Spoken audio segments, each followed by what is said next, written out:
Everybody ready? Okay. You good, Iris? You all set? Go. Great. All right. Just calling to order this meeting of the Jersey City Historic Preservation Commission. The time is 6:30 on is it Monday, June 16th. Please be advised that in accordance with the Open Public Meetings Act, the notice of the time, date, and place of this regularly scheduled meeting of the Jersey City Historic Preservation Commission has been sent to the Bergen Record and Ellis Basilito on Thursday, June 12th, 2025. The same notice has been sent to the city clerk for posting on the bulletin board outside the city clerk's office in City Hall and on the Jersey City website. I have proofs of this notice and evidence. If we could mark this as B1. Great. We will move on to a roll call attendance. Commissioner Gucciardo is absent. Commissioner Samkamp? Here. Commissioner Gunther? Here. Commissioner Sakong is absent. Commissioner Blazak? Here. Commissioner Gordon? Present. Commissioners Edgecombe and Kalbosh are both absent. Vice Chair Griga? Here. And Chair Cronin. Present. Okay. Staff notes there are 6 commissioners present this evening. 5 affirmative votes are required for a certificate of appropriateness. And then next up on the agenda is the approval of minutes from the May 19th, 2025 regular HPC meeting. Are there any questions, concerns, or corrections to the minutes? Okay, since there are no corrections or changes, staff recommends making a motion to approve the minutes as submitted. Motion. Second. Who is that motion? Tony? Camp. Okay, I'll take a roll call vote.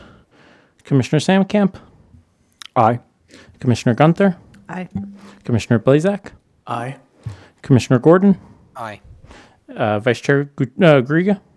Having reviewed the video on YouTube, I'm going to vote aye. Chair Cronin. Aye.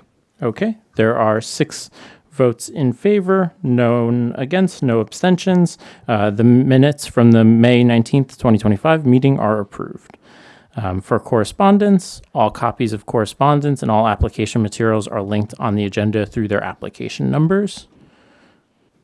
And for announcements, we do have a few announcements tonight. We could start with, I think, Vice Chair Griga needs to be sworn in, so maybe we could get that out of the way. Sure. Last time we sat down and it felt sacrilegious. If you just want to say that. You can just raise your right hand and repeat after me. I, Corey Griga, I, Corey Garriga, do solemnly swear do solemnly swear that I will support the Constitution of the United States that I will support the Constitution of the United States and the Constitution of the State of New Jersey, and the Constitution of the State of New Jersey, that I will bear true faith that I will bear true faith and allegiance to the same and allegiance to the same and to the government established and to the government established in the United States and in this state in the United States and in this state under the authority of the people, under the authority of the people, and that I will faithfully, and that I will faithfully, impartially, and justly impartially, and justly perform all the duties of the Vice Chair of the Historic Preservation Commission perform all the duties of the Vice Chair of the Historic Preservation Commission of the City of Jersey City, of the City of Jersey City, according to the best of my ability. according to the best of my ability. So help me God. So help me God. Great. Maybe just sign this. Thank you. Great.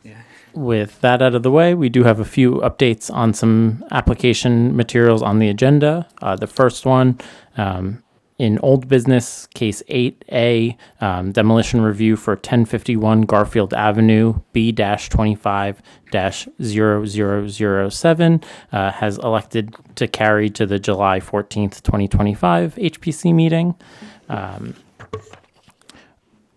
Item 11A, 1123 Summit Ave, B-24-2696, has also elected to carry to the July 14th HPC meeting. And then applications C and D under demolition review, 240 Newark Ave, B-25-0386, as well as B-25-0141, 250 Newark, have both carried to a date unspecified.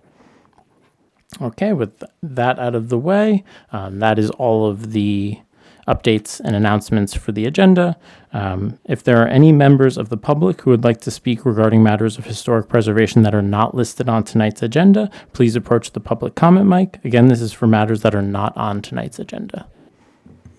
Okay, staff sees no members of the public wishing to speak and recommends a motion to open and close public comment. Motion. Second. All in favor? Aye. Aye. Okay. Dan, if you'd like to call the first case. Okay. In speaking with staff, we saw that there's no one from 8B, 85 Wade Street. So we're going to move that to the end so we can get to the folks who are actually here because we want to be very conscious of your time and we thank you for being here. So our first case is 8C. It's case H24- sorry, my eyes are failing me here. 0248. Applicant is Jennifer Bogdansky, Esquire. Applicant on behalf of 24 Bright Street LLC owner. The address is 24 Bright Street in the Van Verst Park Historic District. It's where they're going for a certificate of appropriateness for a proposed rear and fifth story addition to an existing 4-story building, interior renovations and front facade restoration at an altered contributing Italiante house, townhouse built circa 1890 in the Van Verst Park Historic District.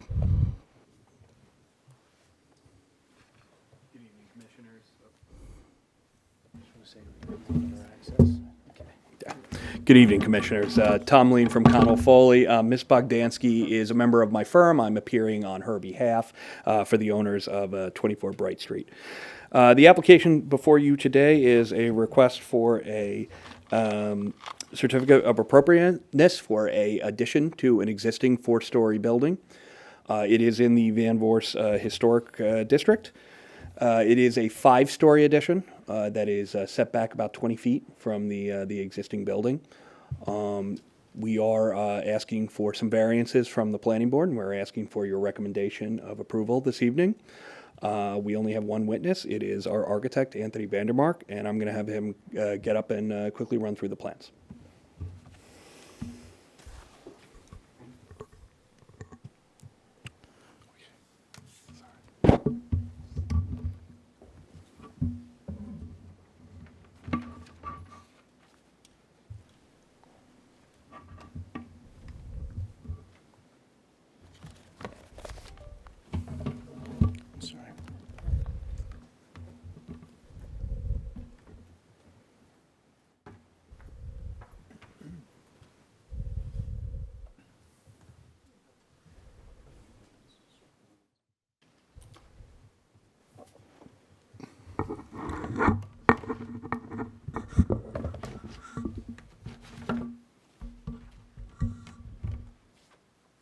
We need a bigger podium.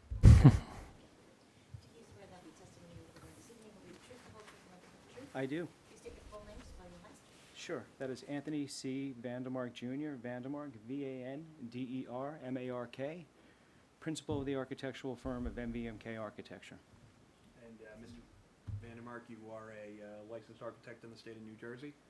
I am, and my license is current. I present him as an expert. Staff recommends that the chair accept the qualifications. So, approved. Thank you very much.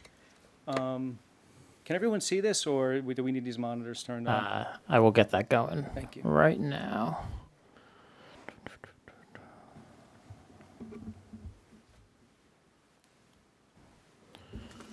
Should be coming up for everybody.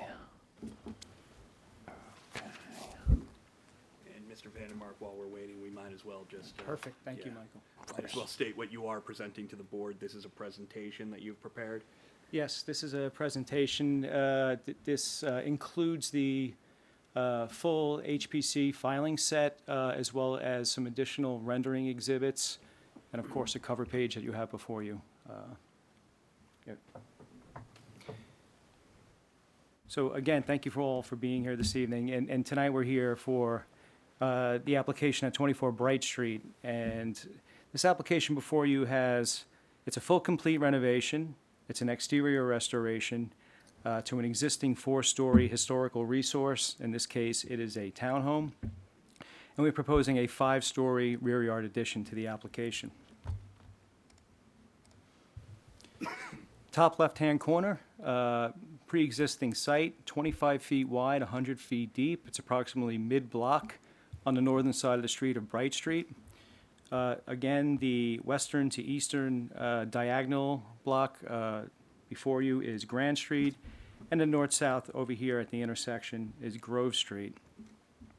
Center graphic, upper top, 24 Bright Street, pre-existing 4-story historical resource. Site aerial number 3, rear yard condition. Our building is short. It is 30 feet, 5 inches deep, with a 2-inch front yard setback. And again, that's located right here. As you can see, there is a large concrete apron coming off the rear of the building, followed by a pathway and a 15-foot wide carriage house up against the back property line. Graphic number 4 is a pre-existing 4-story condition. Graphic 5, again, front facade. This is kind of a unique property where we're adjacent to a vacant parcel. Doesn't really happen very often here in downtown. That's 26 Bright Street. That vacant lot happens to sit in the Bright Street redevelopment plan, not in the Van Voorst Historic District.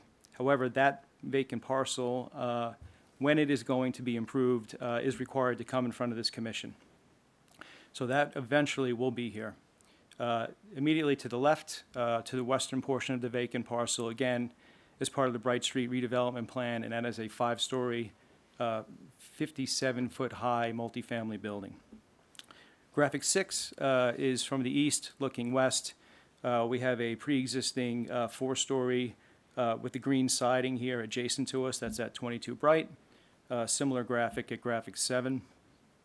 Graphic 8, bottom left-hand corner, is a pre-existing condition where we have a 8-inch CMU masonry wall that's actually not on our property, that sits in the vacant parcel that abuts the historic resource, and directly above that is a cementitious stucco over the existing masonry.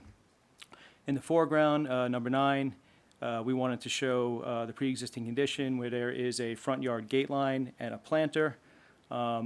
All currently painted brownstone. Graphic number 10 is the rear facade, is a painted cementitious stucco material with a red fire escape, cantilevered off the building, very similar in graphic 11. The pre-existing condition, as you can see before you, it's a 4-story building. It's technically 4 stories. It's 3 stories over a basement. The basement sits within the federal floodplain. So it's in floodplain AE, therefore no habitable space can be within the floodplain on a substantial renovation. Therefore, the intent of this application before you this evening is to take the habitable square footage in the basement, move it to the top floor, and again offset to the rear addition. As you can see, the facade, it was restored with not a fantastic restoration, but it looks like it was kind of renovated in the 1980s, where the pre-existing brownstone sills and heads were actually painted brown. Cornice line, as you can see, is wood. That was painted in brown. We have some efflorescence on the pre-existing facade with also some step cracking, and it's in need of some additional repointing work on the pre-existing facade. The entry point, as you can see at the top of the stairs, there is a pre-existing diagonal oak framing around a single door opening. Obviously, we don't think this was original. This was sometime choked down. The original pear door was choked down during its renovation in the 1980s. Again, painted base, painted planter in front, vacant parcel, green siding parcel immediately to the east. Just talking about that entry point again, we did some exploratory demolition. None of the pre-existing historical elements at the jams or at the head remained. As you can see here, they tore whatever out, whatever was pre-existing. In this case, I think at some point it was a double door with a transom. That was removed, in this new kind of oak diagonal framing pattern was put into play with a single 3.0 by 7-foot door with a transom above. Looking to the rear yard, concrete apron is in front, as I had shown you in the aerial. We have a paver walkway that goes to a pre-existing carriage house. The carriage house has an asphalt shingle with some type of a built-up roofing system, not historic in nature. As part of this application, we are proposing to demolish that pre-existing carriage house structure and move the rear yard addition, back coming off of the principal historic resource. As part of that original renovation, which took place in the 1980s, as you can see from these interior photographs, there is no historical elements left remaining inside the building. As a matter of fact, even most of the railings here are not even code compliant, and it was a very modest renovation, during its time. It was a different, economical situation, back in the 1980s at this part of Jersey City. As part of this application, if we are fortunate enough to be granted a certificate of appropriateness tonight, we will be moving on to the planning board.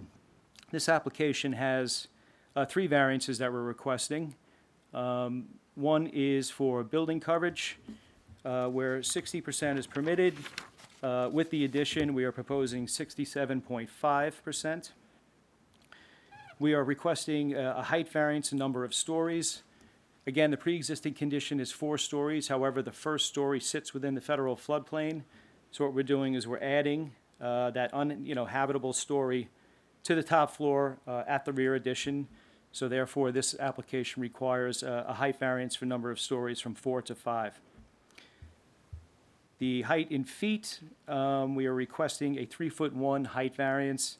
The historic district, or the historic standards in the Van Voorst Historic District, permits 40 feet. That's from the sidewalk.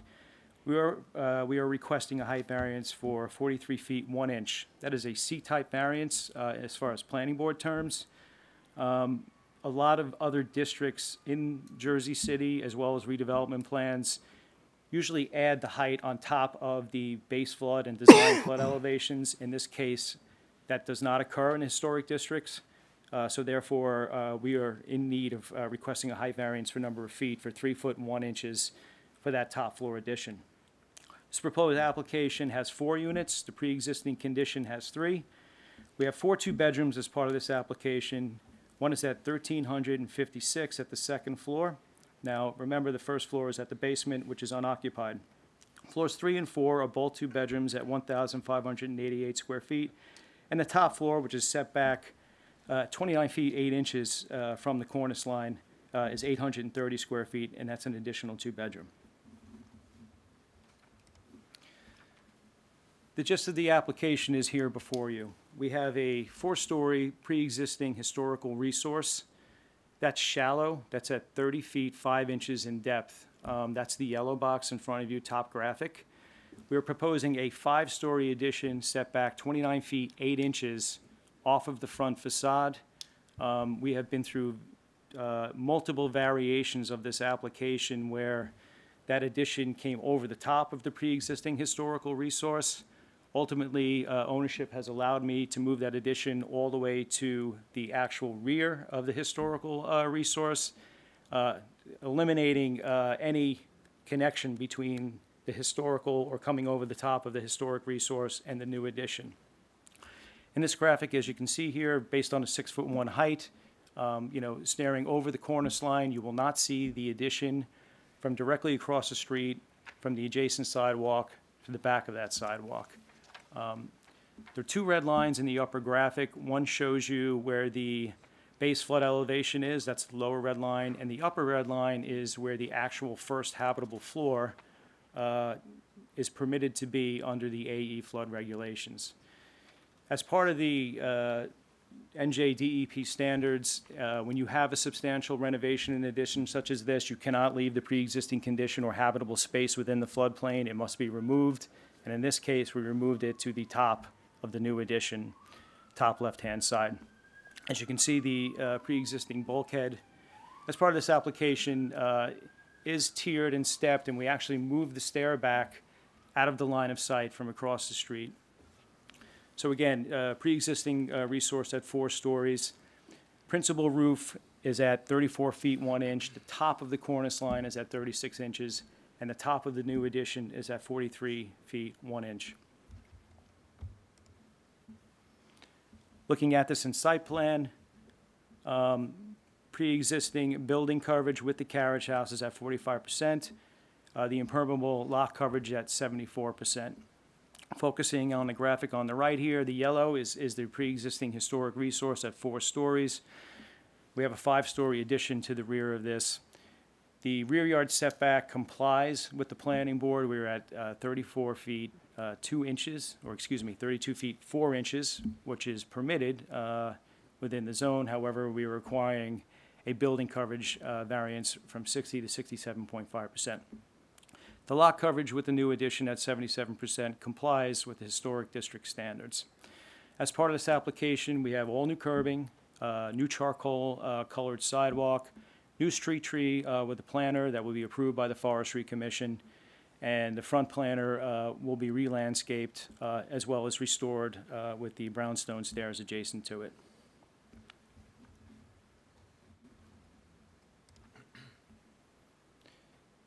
Pre-existing block frontage, center graphic is our site. In the yellow is the pre-existing footprint of the building. Again, shallow building at 30 feet 5 inches. When you look at this proposal, we are proposing a top floor addition, again, set back out of the line of sight. The overall building height is at 43 feet 1 inch. The vacant parcel immediately to the left-hand side of this to the west at 26 Bright Street. My firm has been retained for this site, so there will be an application at some point in front of this commission, and that's going to change potentially the sight lines to this addition through the vacant parcel. Immediately to our right, which is to the east at 22 Bright, we're at approximately 37 feet. As you can see in the street frontage at 16 Bright Street, there was new construction at 40 feet above the sidewalk. Looking at it in plan, as far as a site plan, the redevelopment planned area adjacent to it, the west, which is highlighted in red, is permitted to be 70 feet and 70% as far as building coverage. We have a 30% and a 37% blue addition off the back, followed by a 6'4" inch fire egress stair. Adjacent to the east, we have a 4-story building, I believe is just finishing up renovation, and that's at 60% plus a 10-foot deck off the rear. Looking at the project and plan, it's a pre-existing 3-family on the books. However, there is a, what would you say, a non-conforming or a grandfathered unit in the basement. As you can see to the bottom left-hand corner, that unit is to be abandoned, and the area in the basement is to be used as storage only, non-habitable space, because again, we're sitting in the floodplain. We have a few utilities and the trash located in the rear addition at this quote-unquote first floor, which is the basement. Adjacent to that, we're not here to actually use this space other than just to elevate out of the floodplain, and we have unoccupied space for the remainder of the left-hand side at the first floor. It's followed by a 10-foot paver apron. Again, we have an egress stair that touches grade, and we have a subdivided rear lot at 253 square feet on each side. That's for units 1 and 2, second and third floors. Second floor plan to the right-hand side, yellow again is the pre-existing structure. Blue is the addition. We are proposing a 2-bedroom, 1,356 square foot. Second means of egress is that egress deck.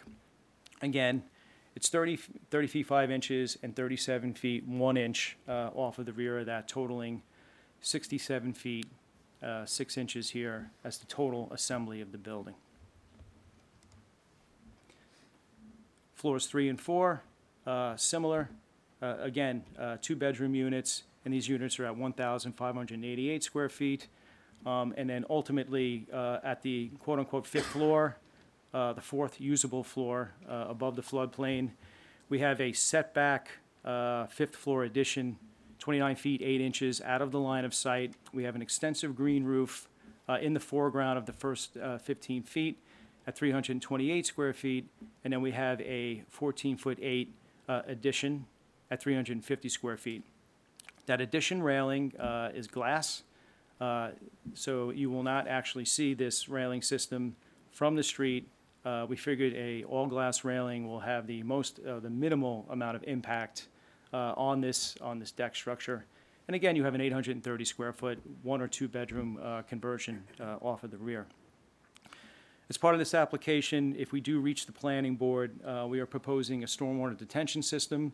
So with the extensive green roofing as part of this application on this roof and then on the upper roof, and the stormwater detention system, we have a much better condition that falls in line with the green building principles here with the city of Jersey City.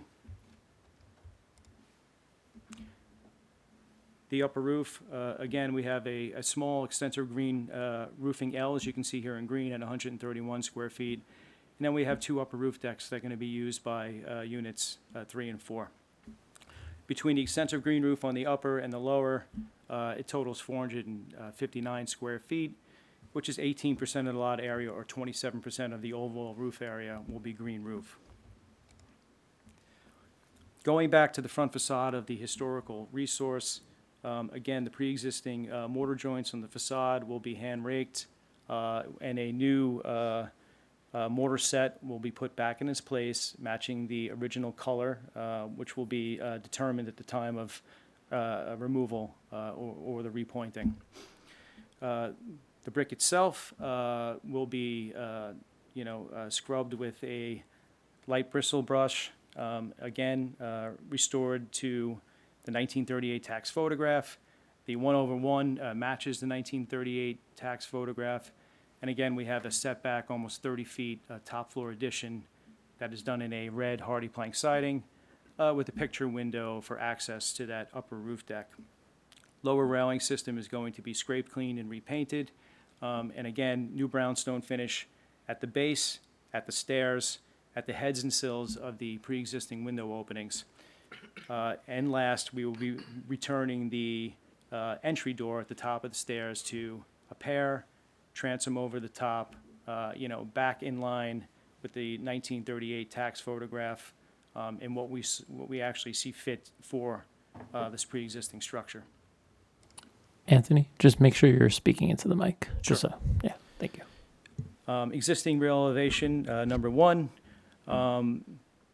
We have a new rear elevation now with a fire egress stair.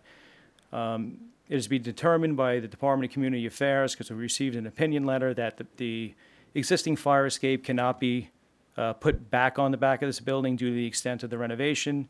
So therefore, we have a second means of egress, which is in the form of an egress deck, non-habitable.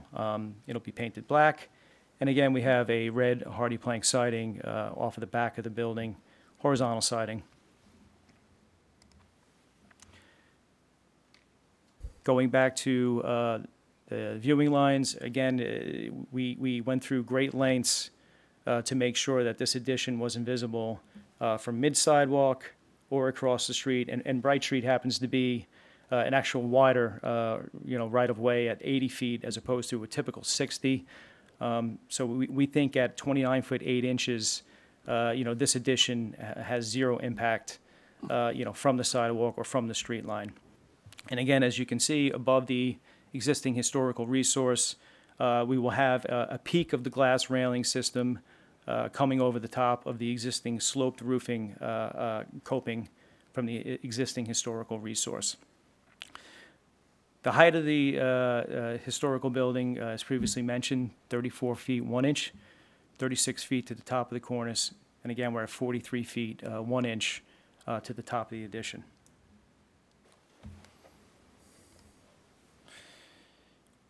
Both side elevations are pre-existing cementitious stucco that is going to be redone. We don't own the wall on the adjacent property, therefore we must leave that to the pre-existing condition. And as you can see, the rear addition will be done in the horizontal siding, as previously mentioned. Same elevation, opposite side.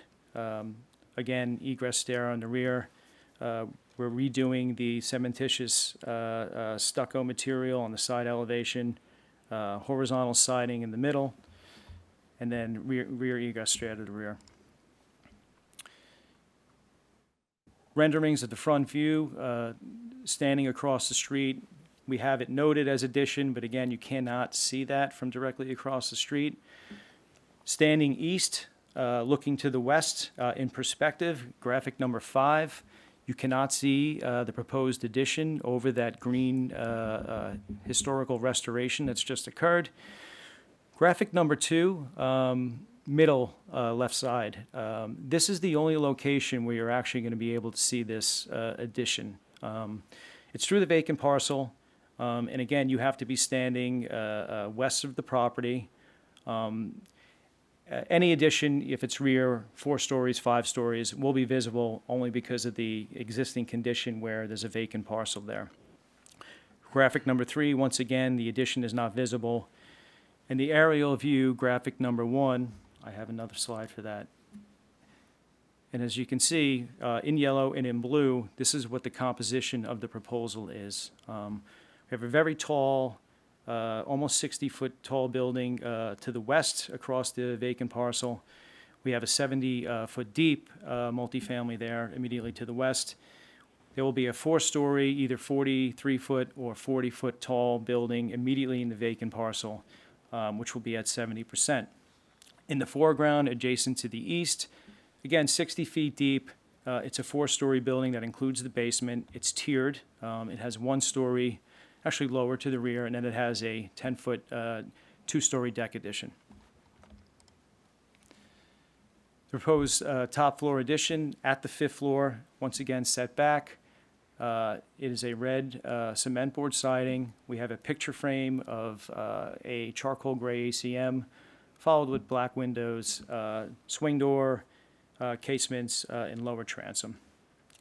Lower part of the facade, again, fully restored brownstone elements, 1/1 on the windows, and the new paint stain on the proposed double door with transom. Top floor addition, if I'm standing at the cornice line, looking straight back, green roof in the foreground, glass railing system, wood deck, hardy plank siding with a ACM wrap and standard windows.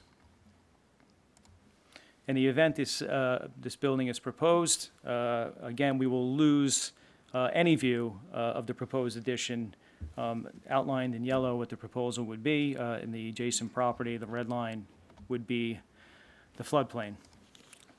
Looking at it from straight, once again, this is actually, you would see the stepping of the redevelopment plan, the vacant parcel, and then the parcel that we have before you. Cannot see the top floor addition from this perspective. As part of this renovation, we are slightly moving the original floor system or floor framing. This will be done 1 floor at a time, therefore we will not be compromising any existing walls or the front facade. Front facade gets a full restoration, and again, there's a top floor addition on top. In section, again, the building is like a wedding cake. We did this to lessen the impact of both the stair bulkhead and then ultimately the addition. And the egress stair off the back, ensures us not to have a second stair bulkhead. From a shadowing perspective, as you can see at various times of the day, we will be shining potentially into the vacant parcel. That will change in the event a new structure is built there. Middle graphic, as you can see, directly behind us, sun's coming from the south. And then, it creeps slightly to the east later in the day. And depending on the time of year, that's what the expansion of the shadow cast line is. This is our proposal for tonight, and I think it's through various meetings with, originally it was Maggie, and now Michael and Dan were kind enough to take up the application. I think we have a very good approach, to certain issues where you're dealing with habitable space in the floodplain, and you're trying to you're trying to, reach a point where, you are not impacting, both the historical resource and the adjacent properties around it. So I think we have a very good approach as part of this application. That concludes my presentation. Just a few questions, Mr. Vandermark. You are in receipt of the memo prepared by Historic Preservation Officer, dated 4/11/2025 and revised on June 11th, 2025? Yes. Okay. And the revisions to that memorandum are based on changes to the plans and working with Historic to try and bring the proposal more in line with, I want to get the exact wording here, more consistent with the Secretary of the Interior standards, correct? Yes, and just to reference the Secretary of the Interior standards, they talk about moving a top floor addition, one bay backwards. And as you can see in this graphic here, which is taken directly out of the Secretary of Interior standards, that we feel that the setback is appropriate as part of this addition. And again, even in this graphic from the Secretary of Interior standards, you could see the addition from a perspective, approximately 1 block away. It's just, sometimes it's unfortunate. However, we did our best to mitigate the impact of that top floor addition. And we think in the language of the Secretary of Interior standards, I think the approach is appropriate. So, yeah. And should the board approve a certificate of appropriateness this evening, there is a list of recommendations in here that we can comply with? Yes, we can. Okay. Last question, you did meet with the Van Voorst Neighborhood Association on this project? Yes, we did. Okay, and I believe that they sent some communication to the Historic Preservation Officer regarding your presentation that was mostly supportive of the application? That's correct. It was deemed, supportive or supported by Van Voorst Neighborhood Association. That's all I have. There were some new renderings in here, so if we could just mark this as A1 and title it 24 Bright Street presentation, and if you could just send me a copy of that. Absolutely. Thank you. Thank you. Do the commissioners have any questions for the applicant?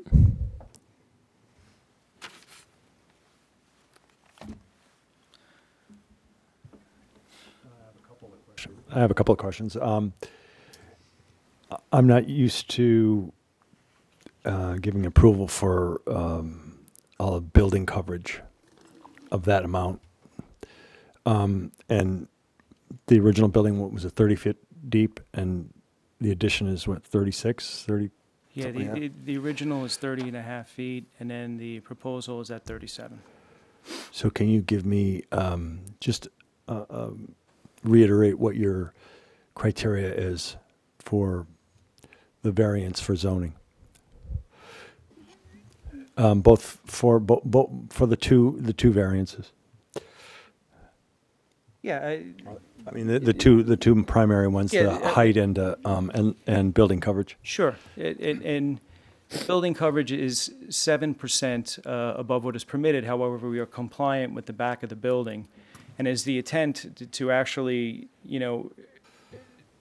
replace the square footage that was left or that was pulled out of the basement, to the top floor here. But also by doing so, we have, a restoration and, a very large renovation as part of this application. So the extra 7%, while compliant with the rear yard, is a variance trigger. However, we do deem it appropriate, because of the, amount of restoration and renovation as part of this project. The height itself, again, at 3'1" is quote unquote a C-type variance. If this project was in another zone or in a redevelopment plan in Jersey City, they typically would measure the overall height from the design flood elevation. So in that case, this addition in this height would be deemed appropriate. So the extra story, again, is generated from the first floor or the first story being vacated and being put on top of the addition. It's a pre-existing 4-story building, therefore the top floor addition is considered a story because the basement is considered a story under the eyes of zoning. So again, we were trying to be very mindful, even, as far as the building coverage, not to maximize this. And you know, originally we were at that 70% plus the egress stair, and that all came back in, and we removed several variances in the process here. Again, that extra 7% is due to the amount of work we're doing here at the property. Okay. And Mr. Vandermark, we do comply with the lot coverage. It's We do Conditions, correct. comply with the lot coverage, where 80% is permitted, and we are at 77%. So we are 3% less than the lot coverage allocation or permitted.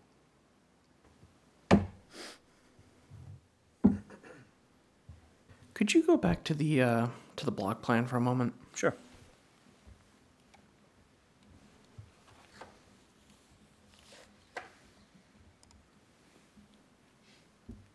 And this question might be as much for staff as for the architect, but so I know we had the project next door at 22, which was approved by the commission, I believe, in the last couple of years. Michael, I don't know if you remember, if you're here. I was not here for You're not that here. approval, but I don't know if Dan. Yeah. I was the one who issued the CO Okay. on that one. So that one, that's a 3-story addition, correct? At 22? I do believe so. And I think we had a couple of others come to us. I don't think they've been built yet, but I think it might be 8 and 10 or 12. I don't remember completely. Does anyone recall that? We just have to take a look at a picture of the block, and I could tell you pretty quickly. If you could just give me one moment. They were all before my time, but we can always also jump into this in staff comments if that's more. It's up to you. I don't know. No, I'm just trying to get a sense of what other projects on this block have been approved in terms of rear yard additions. So 14 is the firehouse, and 16 was the vacant lot adjacent to the firehouse. Okay, so if 14 is the firehouse, that is in a redevelopment plan area. Yeah. 16 is also in a redevelopment plan area.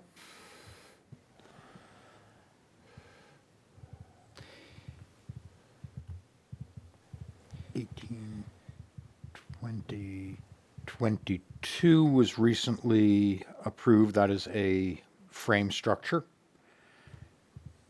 8 at the very end had an addition put at the back, which lines up with the addition with the building at number 10.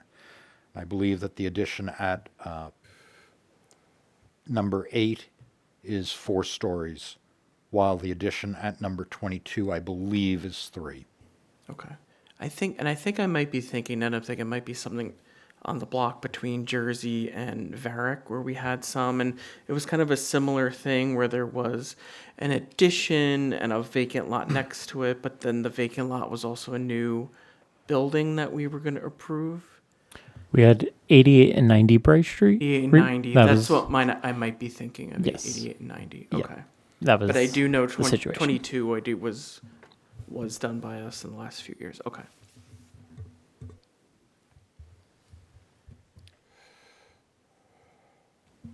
Any additional questions? I don't have any questions, but I mean, I just looking at these plans, I mean, I just feel like this proposed addition is overwhelming the existing structure, and it is overwhelming the building next door. I don't think it should be any deeper than the building next door, not including its deck. I mean, I feel like it's impeding on the rear yards, especially if it's exceeding a lot coverage. I've lost track of which variances this is for. And the height of the addition should not exceed the number of stories of the existing building.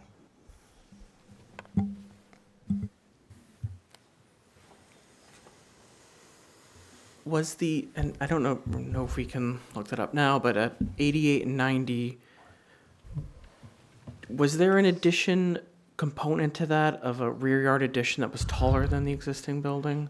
So 88, I believe, was a full height addition. I I don't believe that it was higher than the building, but it was visible through the vacant lot. And I think the recommendation from staff then and now is that, we treat the site as it is, not as it could potentially be. So there is no building currently there. Who knows what's going to happen in the future, but I would treat it as there is no building there currently. That's my recommendation. Okay. And I kind of echo what Commissioner Gunther said. I mean, I'm not opposed to a rather large addition here, which I think there can be one. I don't know how much further this projects. It looks like on this block plan that it's maybe just a few feet further than the neighboring building. But I think if it is something we've approved over the last few years, we should stick to that depth. And I also do have concerns with the addition being 5 stories and taller than the existing building. I'd probably be okay with 4 stories, but I'd want to see that proposed to us first.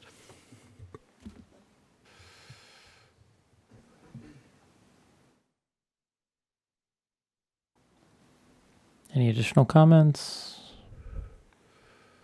Tom, would you? Yeah, given what we're hearing from the board, I think it's probably best if we adjourn this matter right now. I think there's some significant concerns we're hearing about height, coverage, obviously still a variance that we're going to have to go and ask for from the planning board as well, and I think that's something for us to consider. And then I think we also maybe need to look into some of the other approvals that the board has granted on this block and try and get some consistency in what we're proposing. So given all that and given what we've heard from the board this evening, I think it makes sense for us to adjourn for this evening and have further discussions with staff and internally as well. Thank you. Okay. Thank you very much, Tom. Do we need a motion for that, right? Motion to adjourn? Motion to carry it to the Carried it. July 14th, 2025 meeting. Is that good? Sure. I'll make that motion. if Tony? necessary. Robert, all in favor? Aye. Okay. Thank you all for your time tonight. Thank you. It's a nice Okay, that's a cute little dog there. Okay, moving on to new business. We're going to case H-25-006, Gerard Pizzillo, Esquire, applicant on behalf of Warren at Bay LLC, owners. The address is 130 Bay Street in the Powerhouse Arts District redevelopment plan / local landmark. They are here for a certificate of appropriateness for alterations to the retail storefront, including but not limited to painting the non-historic metal two-curtain blue or wall blue, installation of red gooseneck lighting, and installation of non-illuminated sign at 130 Bay Street, aka the A&P Warehouse Auxiliary Building and Bakery Complex, an altered early 20th century commercial building complex with classical elements, constructed 1914/1915. Maybe it took a long time. I don't know. Good evening, Chairman. Good evening, Commissioners. My name is Gerard Pizzillo. I'm an attorney with Genova Burns. I'm appearing this evening on behalf of the applicant, Daily Provisions, LLC. Daily Provisions, LLC is appearing with the consent of the owner, Warren at Bay, LLC. The applicant is a tenant of the 130 Bay Street building that's been before this commission a number of times, most recently in 2020, where the board or this commission issued a certificate of appropriateness. The owner did go through the planning process.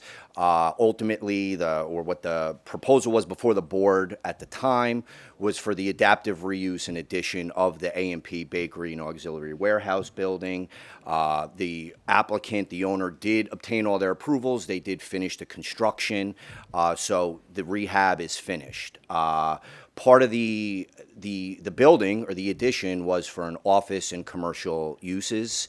And they're partitioned out a number of spaces along the ground floor on Bay Street and First Street for a number of commercial retail establishments, of which Daily Provisions is leasing one of those spaces. So as you pointed out, Chairman, the application before you is for a certificate of appropriateness for that minor piece of the storefront in which Daily Provisions is leasing.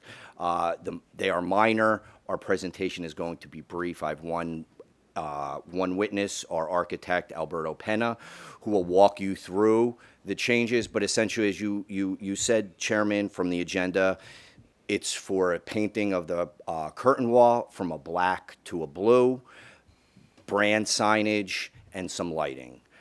There's some decal signs along the doors, and you'll see all that. So if the board doesn't have any questions for me, I'll call Alberto up, and he'll run you through what we're proposing here this evening. Sounds good. Okay, thank you, Chairman. Good evening, everyone. Good evening. Let me just set up here if you give me a second. And once Alberto sets up, I'll qualify him as an expert. Sounds The good. wire went away.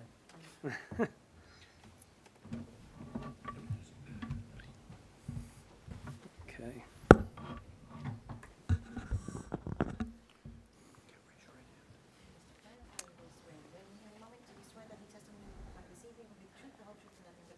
I do. Alberto Pena, P-E-N-N-A. You're welcome. Thank you. And good evening, Mr. Pena. And if you could give the board a brief benefit of your educational background, please, starting with, I guess you don't have to go back to high school. If you don't mind, I'd like to, because I actually grew up in Jersey City, so it's actually a privilege to be able to be here tonight, so I appreciate it. A happy alumni of the Cooper Union in New York City, School of Architecture. And as far as licensure, did you ask me that? I'm sorry. I did not yet, but if Okay. you could tell us that, please. So licensure, I am in good standing with New Jersey and there's several other states, so. And you've appeared before municipal land use boards before, maybe not Yes. in Jersey City, but in other municipalities across the state? Yes. Okay, perfect. I would Yep. ask to qualify him as an Yeah, expert. staff recommends. Absolutely. Thank you. So Alberto, you heard my brief opening. If you could just give the board the benefit of what we're proposing here.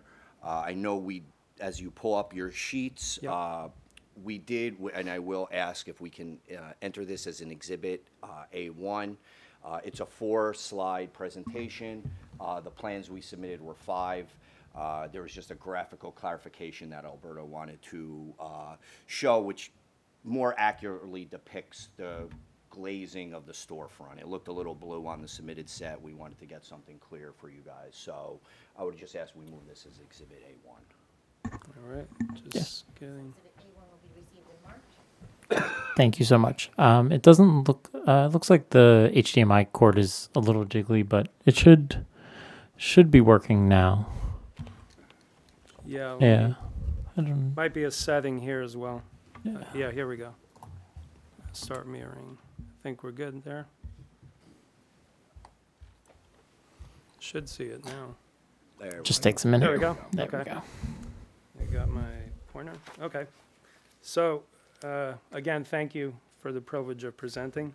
So, as you may know, the existing condition, right now the building is a concrete structure. And as far as where the tenant, my client, Daily Provisions, took space, it's you could say 2 bays of the facade, but right now, the existing is let's say an off-white painted with storefront of black finish.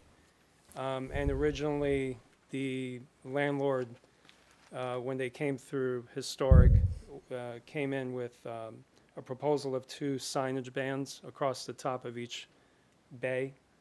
What now we're proposing is, number one, in order for DP has this, they're very proud of what they call DP Blue. And what they like to, yes, Just let me stop you for a second. Yeah. DP, Oh, Daily Provisions. sorry, Daily just Provisions, for the Daily record. Provisions. Thank you. yeah, so Daily Provisions, they're very proud of their DP Blue, let's call it, and we helped them brand that, if you will.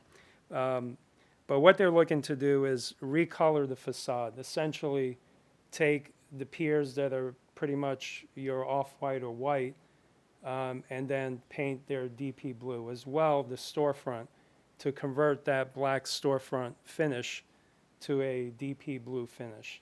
So you could see in the top left elevation, your existing condition, and then what we're proposing, the bottom left elevation of that DP blue, as well sign ban wise. So existing wise, I believe the landlord was approved on the 2 sign bans. At least that's the information we were given long ago when we started the project.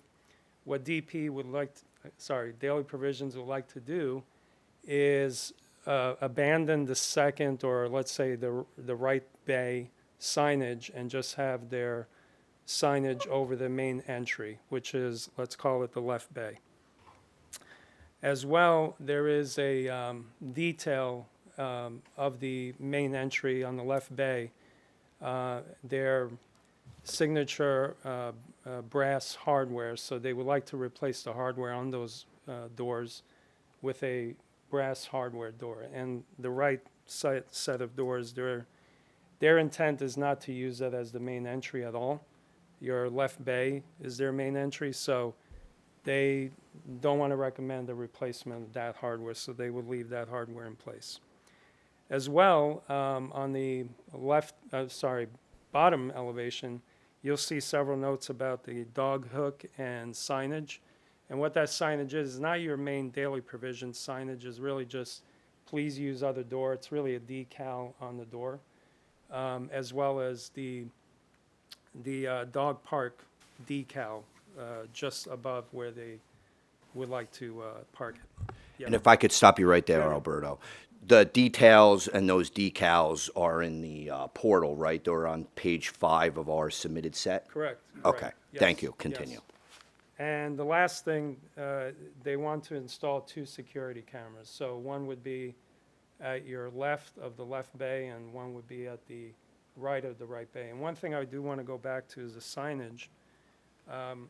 If you could see here on this second page of what we submitted, this is their standard graphic signage that Daily Provisions has sort of as a staple at all their locations. What we're looking to do here is to actually install it at the soffit. So we're not touching the storefront, we're not touching the facade necessarily as you see it or as you face, but actually your soffit above. So that's the intent there. And again, the right side would be abandoned. Oops, sorry, wrong button. And here's just some details on the dog hooks, as well as the signage, as well as the spec on the security camera, and the coordination of the signage. And the 4th sheet is the famous DP Blue, which we've helped them brand. Now, Alberto, can you talk to us about the lighting? There's some proposed gooseneck lighting. Yes. Could you speak on that a bit? Yeah. So again, to keep in their brand standards, there is, above the signage that's proposed on the left bay, there are actually 2 red gooseneck signs. I apologize, I missed that, so thank you. And we've received a staff memo from Mr. Achimoff dated, bear with me, June 9th of 25. Have you had a chance to review that? Yes. Okay. And any issue with complying with any of the, if this board were to approve our application, would you have any issue or concern complying with those conditions? Not at all. Okay. That concludes our presentation, Chairman. Happy to answer any questions the commissioners may have. Okay. I just want to make sure I'm clear on what's being proposed. It's sort of the sign with the lights that are part of the sign? Correct. Okay. And then just the door hardware, not the doors, are proposed to be a brass? Correct. And the painting is only the storefront infill, the storefront system? The storefront system and the piers, and of course the returns at the piers. Is there a rendering of what that might look like or anything? Because it's not clear to me how it's changing the building. We do not have a 3D rendering if that's what you're asking, but we can provide it if it helps. But I guess I'm looking at this, it's just that you're painting the piers. I guess I can see it's a gray building, but you're proposing to paint it darker? Yeah, so. At the lower so okay, I see. essentially- So essentially, Daily Provisions takes up Pier 1, 2, and 3, let's call it, which Okay, is about 48 feet wide. So those 2 bays are essentially their their store, their cafe inside. So that's really all let's say the ends of the first and third pier are the end. But then we actually are asking to paint on the inside the returns of Pier 1 to the right, Pier 2 both sides, Pier 3 on the inside left. And this question is maybe more for staff regarding the original approval when the building was approved to be converted. What was the intent for sort of storefront infill? Was it intended to be uniform and that only like signage and other embellishments would be maybe flexible based on the tenant? Or was there always a plan in place to accept sort of changing the color of the storefront infill? So I did not work on those original approvals. Again, they were a little bit before my time here.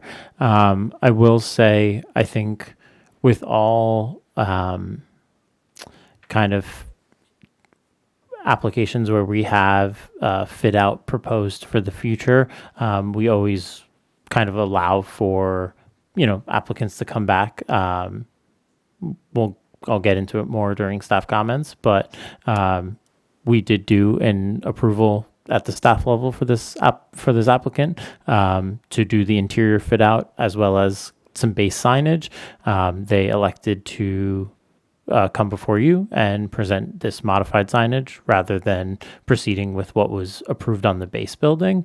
I think from my perspective, those base approvals provide an easy path for applicants based off of the original approval, but there is nothing barring them from coming back and, proposing something different. I think the thing that I would need to see is this in context with the rest of the building in terms of how the paint color, both on the concrete piers and of painting. I don't know if you have photos of the entirety of the building, actually, as part of this. But I think that would help us understand how it's going to differentiate from the other storefronts here. Understood. And if I could go back to one thing that was brought up, when we were retained for this project with Daily Provisions, again, in initial landlord meeting, we were told just that at some point, and here we are tonight, there was going to be a proposal for what we're proposing. So that's what we understood, that there was that availability. As far as showing more context, we have no issue doing that. I think we have some photos, but it wouldn't be anything presentable tonight, Yeah, and my concern is that the piers, and I don't recall exactly, but I think these piers are all kind of regular rise. I don't recall if they're painted now or not, or if there's a concrete finish. But my concern would be that, okay, Daily Provisions is blue, and then we have another tenant that does yellow and another tenant that does purple. And then you'd have the hodgepodge on the building. I don't have a problem with the signage change here. I think that's fine, but it's just the painting that's a little concerning to me. You want to see it in context, if you will. And I think we should think about how it's going to affect the entirety of the building. I remember there was approval years ago for Tacombe on the north side, which I think they're no longer going in there, but I don't recall exactly what we approved, but that's the only other storefront I recall us reviewing on this building, which I don't think ever got built. You're correct, Commissioner. It didn't. One of the prior COAs that we were before this board did address that side. That's on the First Street side of the site. They did ultimately, and it was more signage, blade signage, things like that. But they ultimately did not move forward with even, getting into the space. Yeah, and it might be that the painting of the storefront system itself is ultimately fine, but I think the piers would be a no-go because it's part of the building. Well, if we were to remove, I have to talk to my client about that, but removing the piers seems like, the coloring on the piers seems like, sorry, I'm not talking in the mic, I'm sorry if no one can hear me. But it seems to me the painting of the piers is the issue, not the curtain wall storefront. So if we were to remove the painting of the existing piers, I've talked to my client about that, and perhaps that would be acceptable as well. Yeah, and I would just want to at least see the, excuse me. I don't know if there's any good photos in this set of the existing storefront, finish. Is it like a dull black or exactly what it is, and how this DP blue would compare to that. Has the buildings been updated since then for that color? I believe so. I believe it's more white, unless So that's the a resolution on that is more of a yellow hue. so that's a different portion of the building. Okay. I think there were some photos submitted as part of the application materials. There's some hint of it. I don't know if the applicant would like to pull those up, or if any of the commissioners have been able to pull them up. But If I could have a minute, I could probably pull up Yeah, this is your April 8th set. the April 8th, page 5, which shows a portion of it, but it does give away the color, so if you will. Sure, that sounds good.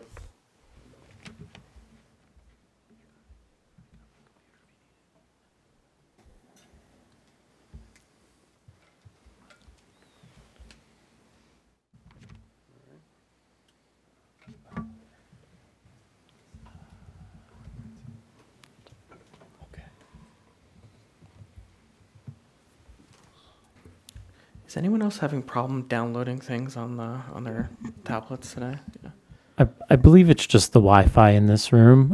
It does take forever. It's even slower than normal. Yeah. We have been having issues with the Tyler system a little bit, so could be anything. I'm going to just comment that I would also take issue with the painting of the piers. I would probably permit painting brick somewhere before I permitted painting those piers.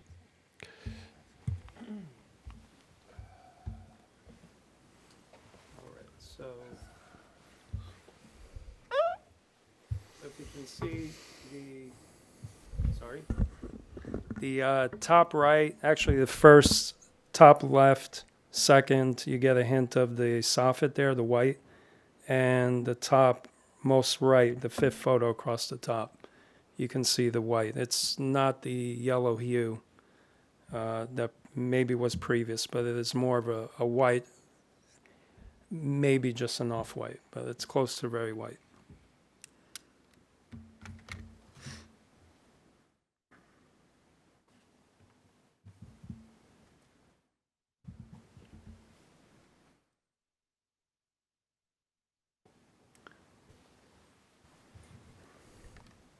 So as my understanding, all the elements does not sound like there could be an issue, but where the board may take exception is the piers, right? Is that what I understand? Yeah, I personally I think that belongs to the building, and that would remain the color of the building. Okay. But, there may be flexibility to paint the storefront, because that's where the tenant can, have a little variation. Okay. Yeah, I generally agree with that. So, Gerard, if you want a moment, or did you want to speak the applicant? Well, yeah, I guess in light of that, and I don't want to have anything or have the board make a determination without having the benefit of something in front of them that is going to impact their decision one way or the other. So I would, I guess, like the previous application, ask to carry this with testimony taken to the July hearing. We would submit updated plans just to detail, some existing photos of the storefront, and then a proposal that includes the piers not being painted. Could I didn't have an opportunity to say this in the context of 24 Bright Street, but if you're going to be coming back, could we get a material sample board, particularly in a case like this where, you know, the color on the screen doesn't always do it justice? It would be helpful to see a sample of what that color would look like. Sure, yeah, you can make that happen. Yeah, An and if actual- I may ask, page 4. So this is what we have in our office. We actually have a sample of the color. Is that what you're, or do you need a Like the material like a physical, metal? Yeah, that. Yeah, Which you is just just bring a it. color swatch. Yeah, But a I color want swatch. to clarify, color swatch is Color fine, swatch not would- on metal storefront. Color swatch would be great. Great. Yep, understood. Any further comments any other things you would like to see when they come back? No, just like you said, the context of the whole building. So we're looking at this as a part of the whole building and the complex. Yep. Okay. Then I recommend a motion to carry this to the July 14th, 2025 regular HPC meeting. Motion to carry. Second. All in favor? Aye. Okay. Thank you. Thank you, Thank you. Commissioners. It's going to be quite the July meeting, folks. Yeah. Yes, it Hope you're will. all coming back. I might have to take a nap that day. All right, let's move on to our next case. H-25-0081, Nelson Benavides, RA applicant on behalf of David Frankel, owner. The address is 58 Mercer Street in the Van Verst Park Historic District. They're going for a certificate of appropriateness for the construction of a new rear shed dormer roof addition over an existing gabled attic floor and the construction of a connecting vertical addition to the third floor over an existing two-story addition in the rear yard. The project will also include a master plan for the replacement of the Mercer Street facade windows using a 3 wide by 2 high light cut over 3 wide by 2 high light cut Marion wood ultimate double hung windows at the contributing altered 2.5 story 3 bay book matched and gabled Greek Revival building built circa 1855 in the Van Verst Park Historic District. Do you swear that you will tell that the testimony that you will provide this evening will be the truth, the whole truth, and nothing but the truth? Yes. State your name, please. Nelson Benavides. Thank you. Sworn. Staff would like to note that Mr. Benavides has testified in front of this commission numerous times before, and if we could accept him as an expert in the field of architecture. Absolutely. Welcome you. back. Thank you. Thank you so much. This is 58 Mercer Street. As previously stated, it's a 2.5 story gabled end townhouse. It's currently a 2-family, essentially a duplex on the lower 2 levels and then a duplex on the upper level, including an attic. This is an existing condition photograph. What's also noted about this building is detached, semi-detached. It's only connected at 60 Mercer Street. And there's a small, approximately 30-inch alley that's on the property of 58 Mercer Street. This is the existing condition of the rear yard. There's an existing addition that was probably constructed in the 1920s. And there's an existing deck and metal staircase. In the back portion, you can see the pitched roof line, which includes the attic for the upper duplex. What we're proposing is a shed dormer addition on the original townhouse and then continuing a 1-story addition over the existing addition. It's essentially to expand the attic floor.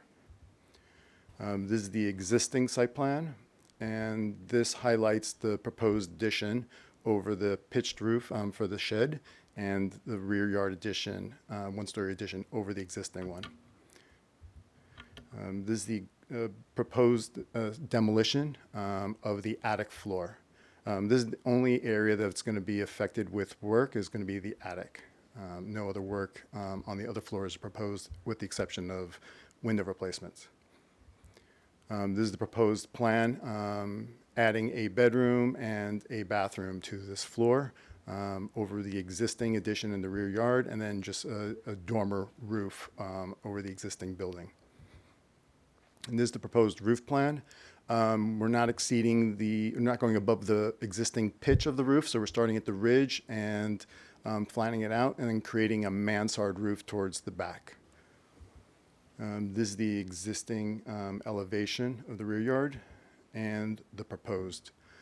The colors are off on this screen, I apologize.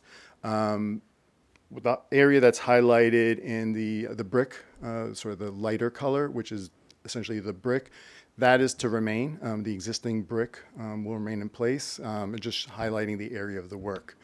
The upper portion will be a black charcoal gray standing seam metal roof and mansard with a metal cornice line. And we're going to continue that over the rear yard addition as well. This is the existing side yard elevation, showing the original roof line and the proposed roof line. The shed dormer is going to be set back approximately 8 to 12 inches, depending on the thickness of the existing masonry wall at the pitched roof line. And then the remainder will just be in line with the existing masonry wall. This is a section through the building showing the attic, the dormer, and the mansard roof addition in the back. This is the block plan, basically just highlighting the area that it would possibly be visible, showing from Mercer Street across the street. It's the narrow alley between the two buildings. So we're examining how visible would it be. We did some story polls, and fortunately it's not visible at all, which was surprising based on being so close to it. And you could see the existing pitch roof, but just being set back the 8 inches makes it not visible from the sidewalk or from the street. And it's a very limited line of sight.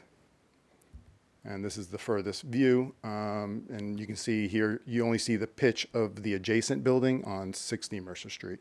You would never see the top pitch of 58 Mercer Street. And these are just the diagrams of the story poles that we had put up and the photographs of it, basically showing the proposed roof line. And we examined this from the street and also from the rear yard to confirm that they were there. And it was not visible from the street. These are all drawings and excerpts from the existing construction drawings that were filed. And that concludes my presentation.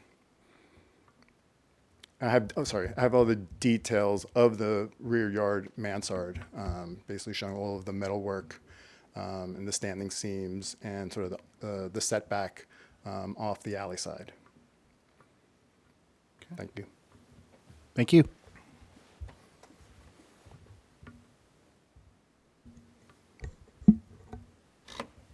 Shall we go to staff comments? Any questions for the applicant? My only comment is it's very sensitive and seems to fit in very well with the existing addition, and it's nice to see. Thank you. Staff comments? Well, first we're going to do public comment before we jump the gun. It's the new guy. Are there any members of the public who would wish to speak regarding this application? Okay, staff sees no members of the public and recommends a motion to open and close public comment. Motion. Second. All in favor? Aye. Okay, now we can move on to staff comments. While I'd like to put on the record that the end gable is a character-defining feature of this building, and staff was rather concerned about how the shed dormer would affect its appearance. I did accompany Mr. Benavides out to the site, and I spent quite a while looking for the story poles and couldn't find anything. Walking up and down the street, back and forth, peering down the alley. In fact, we had both thought it might have been knocked down by a previous storm the night before. My belief is that the story pole was set back at least 10 inches from the facade of the east wall when it was Yes. constructed. When it was, that's what we thought, but actually the client had confirmed with a tape measure that it was set at 8 inches. Okay. We put up two lines, one yellow and one red. One was at 8 and one was at 16. Okay. Staff was not able to see either one from the public right-of-way, and being that it cannot be seen from the public right-of-way, and it will be off of the brick east elevation, staff sees no reason not to recommend the application for approval, provided that the conditions in my report are met. Have you taken a look at the conditions? I've read through the conditions and I agree with them. Okay. A quick summation. Number one, no portion of the proposed shed dormer at the gable roof or the addition at the extension or L shall be visible from the public right-of-way. The architect shall be retained during construction and shall submit a signed and sealed letter representing and noting that site construction was consistent with work approved under this certificate of appropriateness before the issuance of a certificate of occupancy. A design professional shall be retained during demolition of the gable roof to monitor work in order to ensure that there will be no harm to the resource or its book-matched twin at number 60 Mercer Street.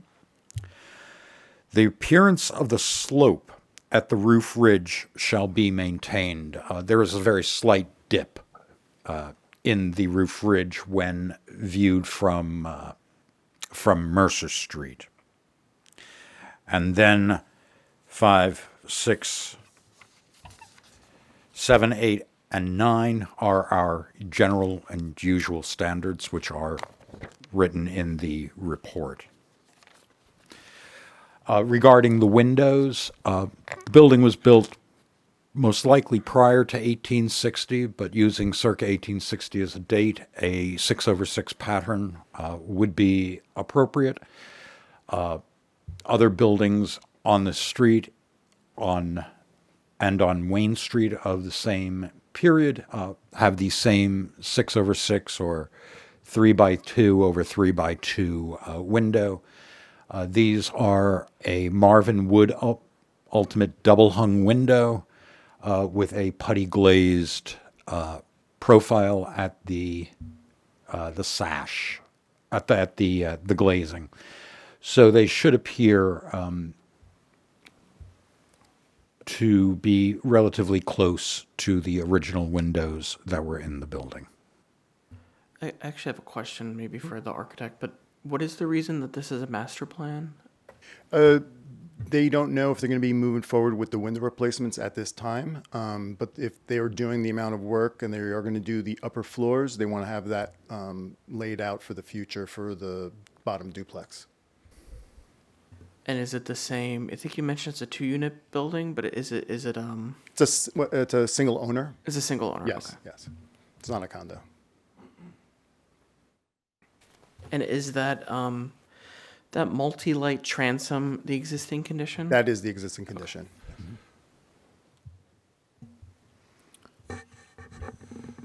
And that will not be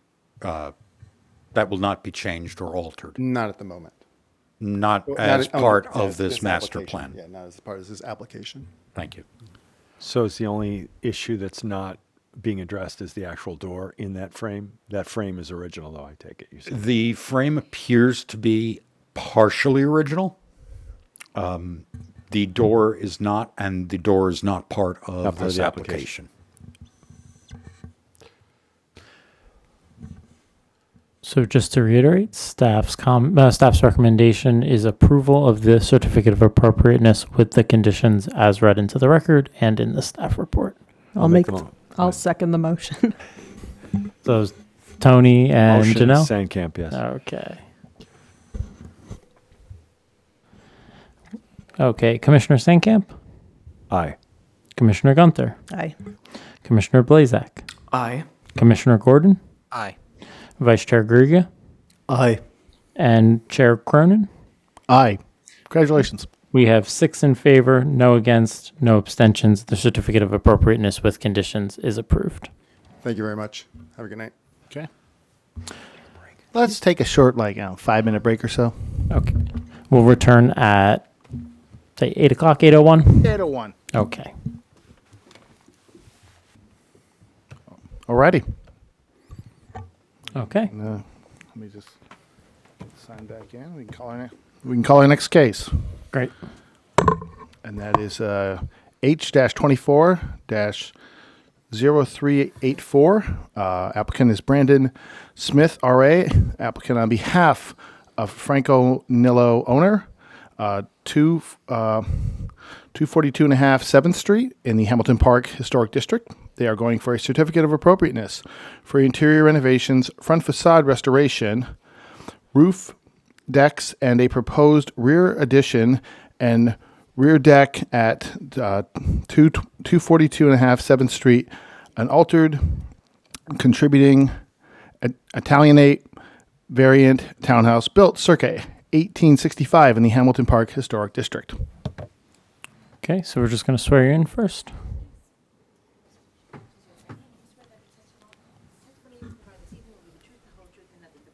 I do. Brandon Smith. Thank you. Mr. Smith, I don't know if you've presented in front of the HPC before, but if you could just provide us with the benefits of your qualification and current licensure. Sure. I'm licensed in New Jersey, New York, and Massachusetts, approaching 20 years of experience. 15 of that has been licensed, I believe, if I'm right.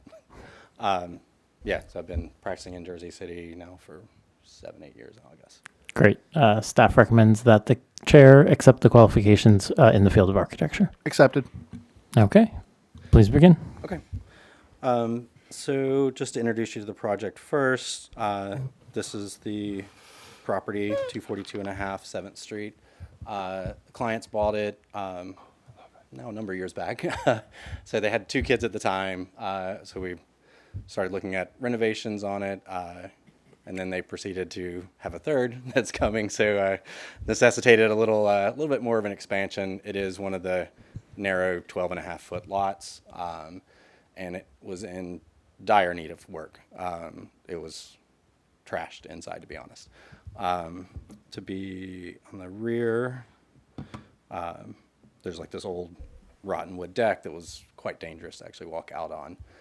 So that's kind of it. In a big picture, to take you through the drawings. So what we're proposing is, let's see, from our block plan. The only place that it's visible from the rear is from 8th Street through this extremely narrow alleyway that's also filled with trees, is the only place. Otherwise, it's completely landlocked in. So our proposal, it's a full interior gut renovation that was previously filed and approved. With this application, we're replacing windows, doing the addition on the rear, and then a roof deck on the roof, and also doing a number of repairs. So we're replacing the roof. When the roof work was done, so our contractor originally thought it was part of our original filing because it was in pretty rough shape. This is, I guess, about 8 months ago when there was all the flooding that occurred.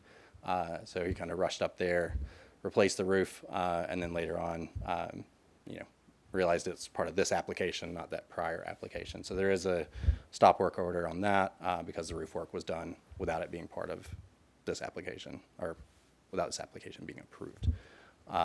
And with that work that was done, there were some historic medallions that were damaged. They were saved. They're going to be reconstructed, and hopefully we'll be able to use the majority of the material that was left that's still in good shape. A lot of it was rotten, but it's these 2 medallions there. Otherwise, everything else stayed intact.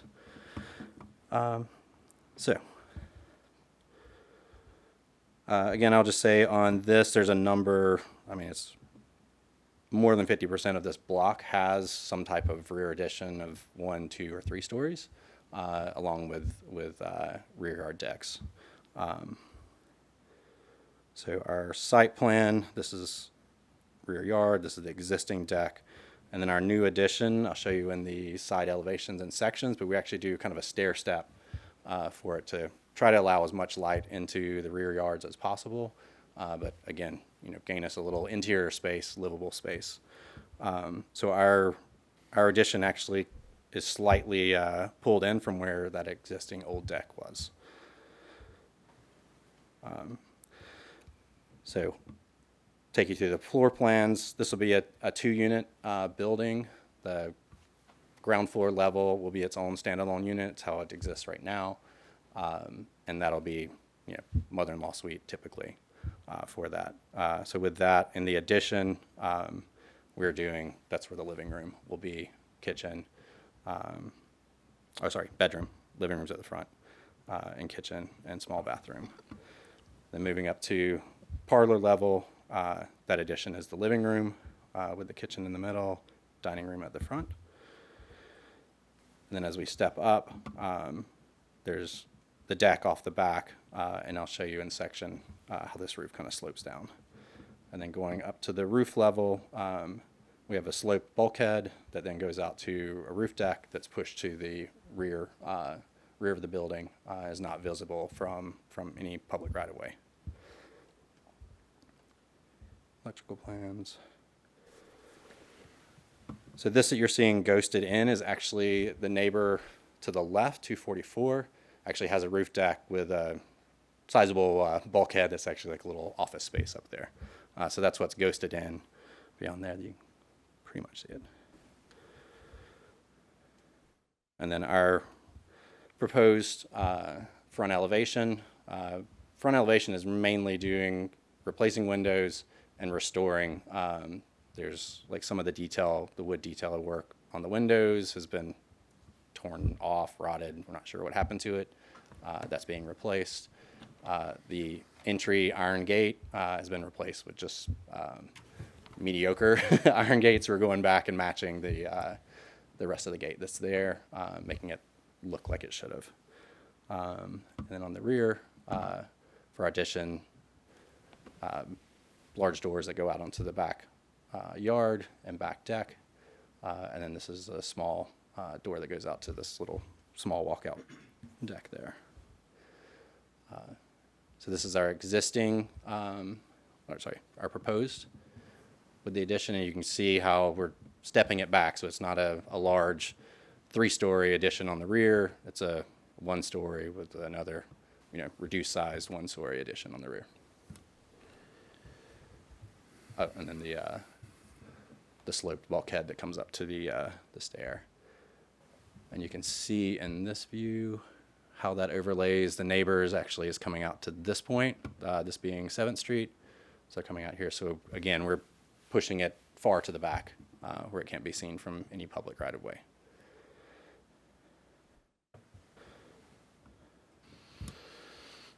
Let's see. All of our windows, window details, section showing the existing, and then you can see, when I flip back and forth, you can kind of see how that pulls back to allow more of our use of the rear yard and allow more light and air into the rear yard. Riser diagrams and then schedules. And happy to take you through any questions. I do have a sample of the composite deck and then our siding and trim colors to pass around if you guys. Those are labeled.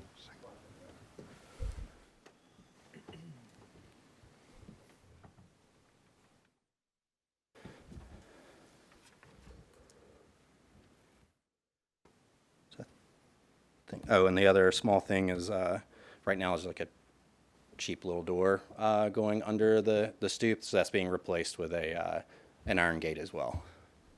Okay. So again, everything we're doing is trying to, I won't say restore, but bring this house back to a beautiful contributing property within the neighborhood, since it has been left pretty derelict for a while. Do you have the photo of the front facade again? I just want to Yes. see where you're replacing the gate. Okay, I see. So you have Yeah, the you can see- existing to the right there, the historic pattern, Correct. and you're going to match that same pattern at the gate. Correct. Yeah, you can see right now somebody just put in a Home Depot special. I just have a question about the block plan. The freestanding building, 2 doors, east.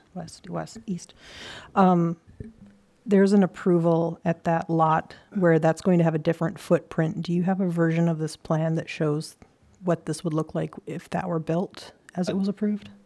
I don't have any that's been approved or is proposed. There's an approval in place to add to that building. Okay. It hasn't been constructed. Okay.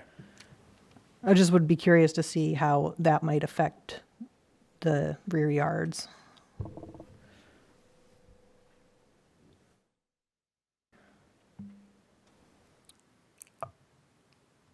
Theme of the night. I also did not work on that application, so I don't have any knowledge of it. To go It was a pretty further significant, back, or- yeah, it was a pretty significant addition. And I know that that building is not immediately next door, and but I know that I just can't remember what the footprint of that building was approved at.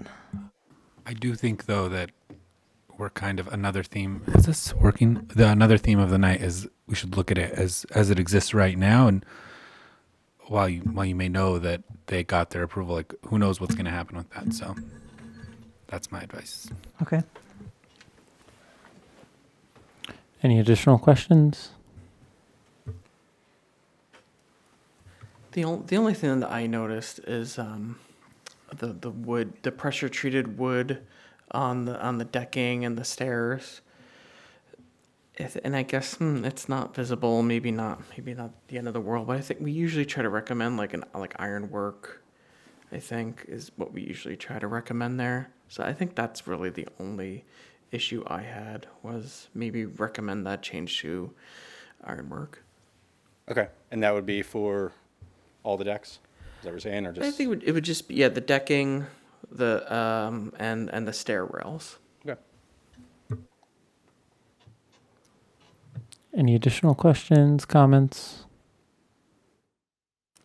Okay, then we can move on to public comment unless anything else for your testimony? No, not right now. Okay. If there are any members of the public who would like to address the commission regarding this application, please approach the public comment mic, which I have to go turn on. So give me 1 second. Should I stay here in case when you look at plans? That'd be helpful. Maybe just kind of Stay scoot nearby. off to the side so we can Gotcha. see the gentleman speaking.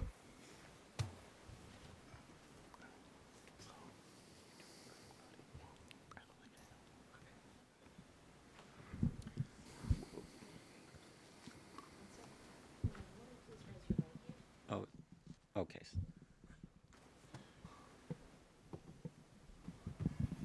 So is it, can you hear me to start with? I'm not sure it's Try, on still. try to move the arm. Yeah, exactly. There we There go. you go. And just before you swear him in, if we could have a motion to open public comment. Motion to open public comment. Second. All in favor? Aye. Okay, thank you.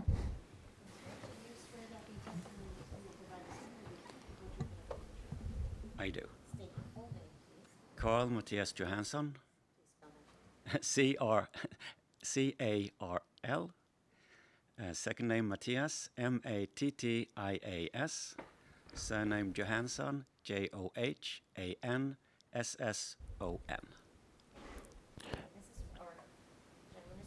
And just before you begin, just to go through the rules, first, our court reporter, Swear In, already did that. All members of the public have 5 minutes to address the commission. Staff will indicate when the timer begins and ends, and staff reminds any members of the public that questions should be addressed to the HPC chair, Mr. Cronin, who will relay it to the appropriate person following the completion of public comment. And feel free to begin. Thank you. Dear Commissioners and Preservation staff, my family and I are residents and owners of 242 7th Street. Our home is adjoined with the subject property. They were built on a single 25-foot lot and are part of a whole. We share a party wall, continuous front and rear facades, and what may be rather uncommon is that the floor joists span both homes. The building is on the same block as what was mentioned, the 1830s Garretson Homestead that was reviewed by the Commission last year. In July 2024, we learned that our new neighbors sought to remove a significant section of the rear masonry wall on the lower 2 floors. We engaged a structural engineer, Eric Lahita, to review the plans, given his expertise with historic homes in Jersey City and Hoboken. He noted that the plan lacked the engineering studies and details required to safeguard our adjoining home and foundation from damage from the increasing point loads from the proposed demolition. It also lacked details about the temporary shoring required to prevent the shared rear brick wall from settling or even collapsing during construction. Given the inadequate protections, we did not sign off on the drawings and requested engineering plans from the architect. We also tried to schedule the pre-construction survey of our home as they had committed to in the plans that had been approved, bullet number 49 in those plans. Instead of providing plans or answers, a month and a half later, the owner sent a text stating demolition would start. The demo started, rattling the walls and shaking floors. We could see hairline cracks expanding in our finishes on our walls. We tried repeatedly to have them come and do the promised pre-construction survey to no avail. It was only when we let them know that we had engaged a third-party survey that they finally came out on the very last day of demolition, after 2 weeks of intense shaking, when it was too late to document the actual pre-construction state of our home. The construction has been marred with other challenges. The cone, bullet number 20, and their plans, bullet 39 and 58, detail specific steps to prevent dust from spreading, but no steps were implemented.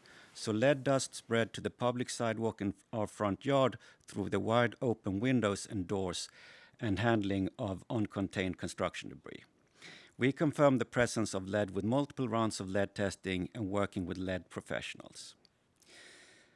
For us to abate our front yard will cost a few $1,000s, and all of this because they did not follow through on the commitments in their plans. When they later redid the roof in the middle of the winter, as we now know, without permits, per the staff report, they cut down the decorative medallions of our historic cornice, not only their own part, but also ours. Despite being asked, they have still not restored it 5 months later. About 1 week after the roof work, we noticed water damage on the plaster wall, ceiling, and historic moldings on our parlor. We found that our PVC vent pipe that is embedded inside the wall and is only accessible at the roof had been sheared. On the roof, we see that the roofers had interfered with our pipe and also poured warm flashing around it in the depth of winter. So far, the cost to repair water damage has been $9,000, and the neighbor's general contractor refused to contact their insurance company to discuss the damage.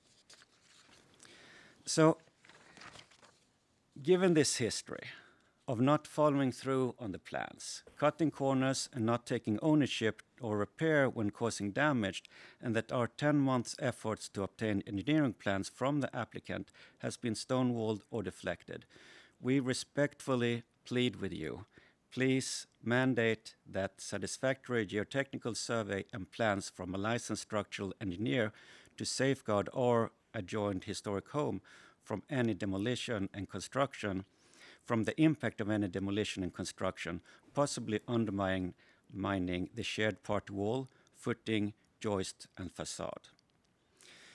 You have required such engineering plans from previous applicants, for example, 160 Sussex Street late last year. I believe that was one example. 30 seconds. We kindly ask that you do it again. Given the history of the project, we plead with you to only approve this matter when engineering plans have been added to the application. Thank you very much for your important work and consideration. Thank you.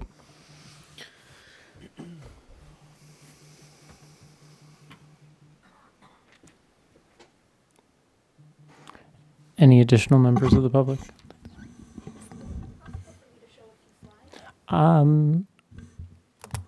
If you would like to, you would have to email me them afterwards, and just so we can mark them as evidence and everything. Okay. I don't know if I received them, but if you could just email me again and just make sure. Yeah. Then feel free to plug into the main monitor. Brendan, is that your laptop? Yeah, if you wouldn't mind. I think they have all the dongles there. Goodness. And Iris, if we could just mark this as 01, and it could be 242 and a half second 7th Street.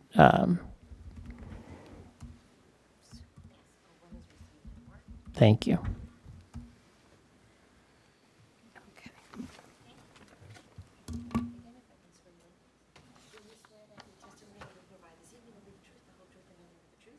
I do. Diane Tider, D-I-A-N-E, last name T-I-D-E-R. Thank you. Thank you. Same. How do I share? If it's plugged in, should pop up. You have to push it in first. Should work. I mean, mine just flicked on. Oh, it did? Yeah, it's not coming up on okay, mine. There we go. Thank you. Should come up in a moment. Okay. There we are. Thank you. So same thing. I'll give you a warning at the 1 minute mark, but you have 5 minutes, and feel free to begin. Thank you for the opportunity to comment. As Matthias noted, my family and I are owners and residents of 242 7th Street for over a decade. We deeply value our historic home and its original features, and it's been galling and exhausting to have to hold them accountable for following the plans and the law. We have felt like broken records, asking over and over again for their engineering plans so we can feel safe in our home, because we're living here through all of this. They live elsewhere, the architect and contractors come and go, but we and our children are living amidst this construction, and we're concerned about our safety and our home. Their construction has already cost us many thousands of dollars in fees and fixes and many hours of our time. But moving on, I'd like to address a point in the staff report: whether the depth of the proposed addition is actually in line with the neighboring additions, consistent with the existing block paradigm, and maintains the interior donut. The staff report relies on the block site plan on page A001 on screen, which uses confusing patterns and shading to obfuscate the depth of the proposed addition. Beyond the graph pattern section marked rear addition and deck is a crosshatched section labeled only deck. But that deck is raised and sits partially atop the proposed ground floor addition. It should be shown in a graph pattern and labeled rear addition and deck as well, and differentiated in pattern from the backyard. That would illustrate how this proposed 15-plus foot extension would be significantly deeper than all the other homes on 7th Street.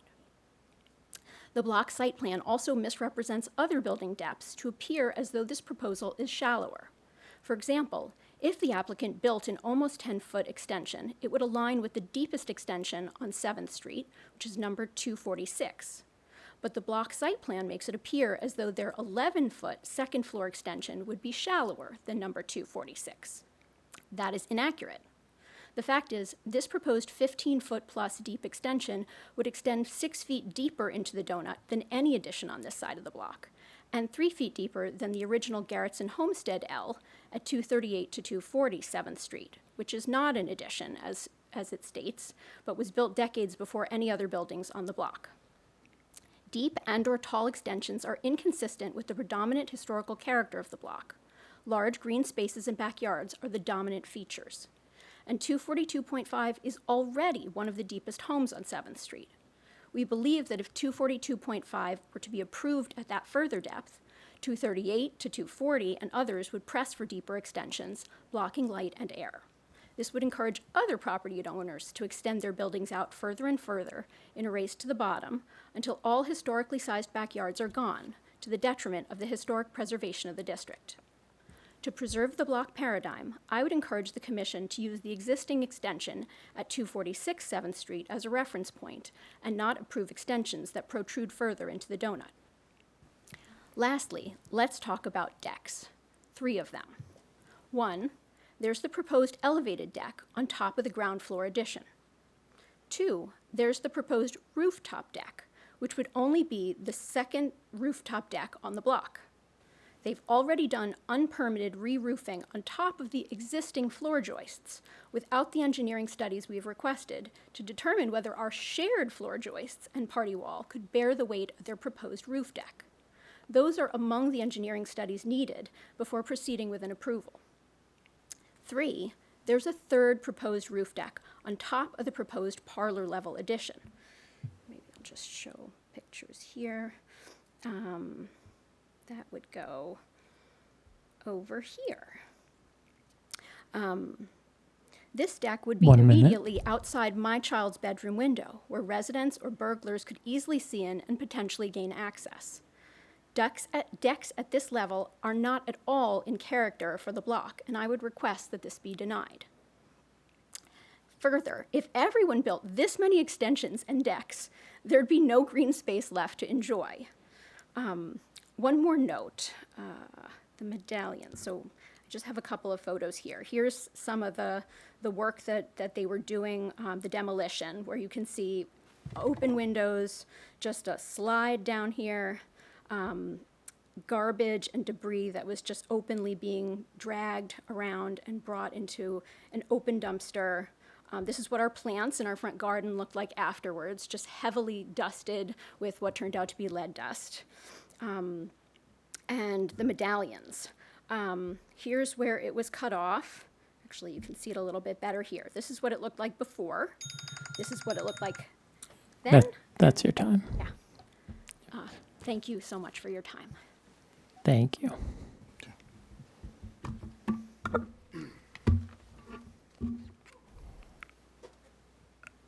I did not hear any specific questions. I don't know. Do we have any other members of the public looking to speak tonight? So you guys are actually the property owners, so you guys can't speak as public. I thought they would have been part of the application. If they would like to speak, they can. We would just have to close public comment, do their comment, reopen public comment, and then close public comment. I apologize. I think that might have been a miscommunication. I should have said that. We can do that. That's totally fine. So why don't we do that? If there are, but if we add testimony, don't we have to reopen public comment? Okay. If are there any other members of the public here to speak? Okay. Then if we could have a motion to close public comment. Motion. Second. All in favor? Aye. Okay. Feel free to reopen your testimony and come on up and speak regarding the application. Yes. You'll both be sworn in as.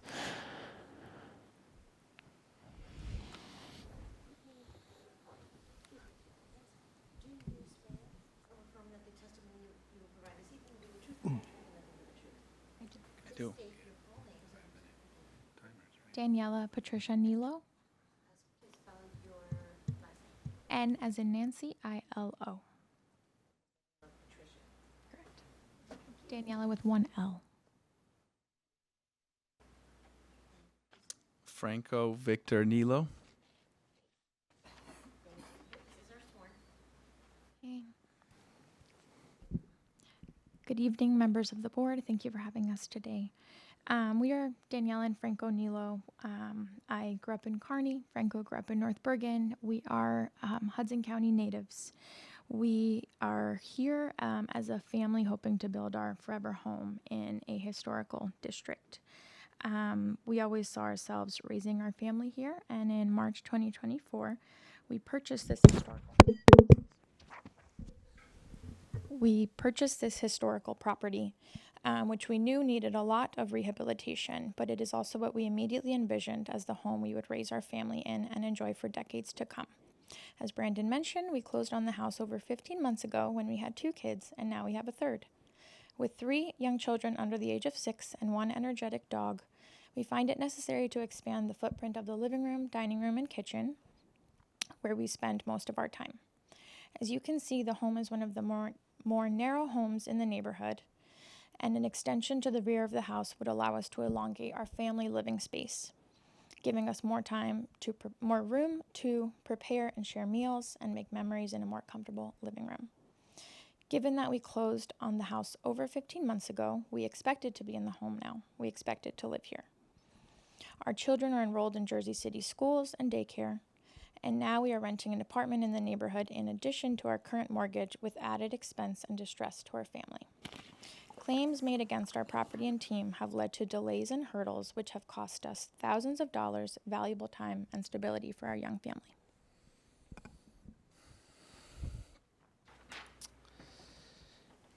As we envisioned this project, we understood that it was a big responsibility to rehabilitate a home in the historic district. And to that end, we hired a skilled and knowledgeable architect, Brandon Smith, a reputable and professional contractor, to ensure the project will be carried out expertly and safely. We have always been kind and respectful neighbors and commit to being so throughout this project, as well as once we move into our new home. Thank you. Thank you. Does the commission have any questions for the property owners or the applicant? I have a question for the architect. Is there any excavation happening at the property? Hold on, let me get this plugged back in. There will be for the foundation where it extends. Go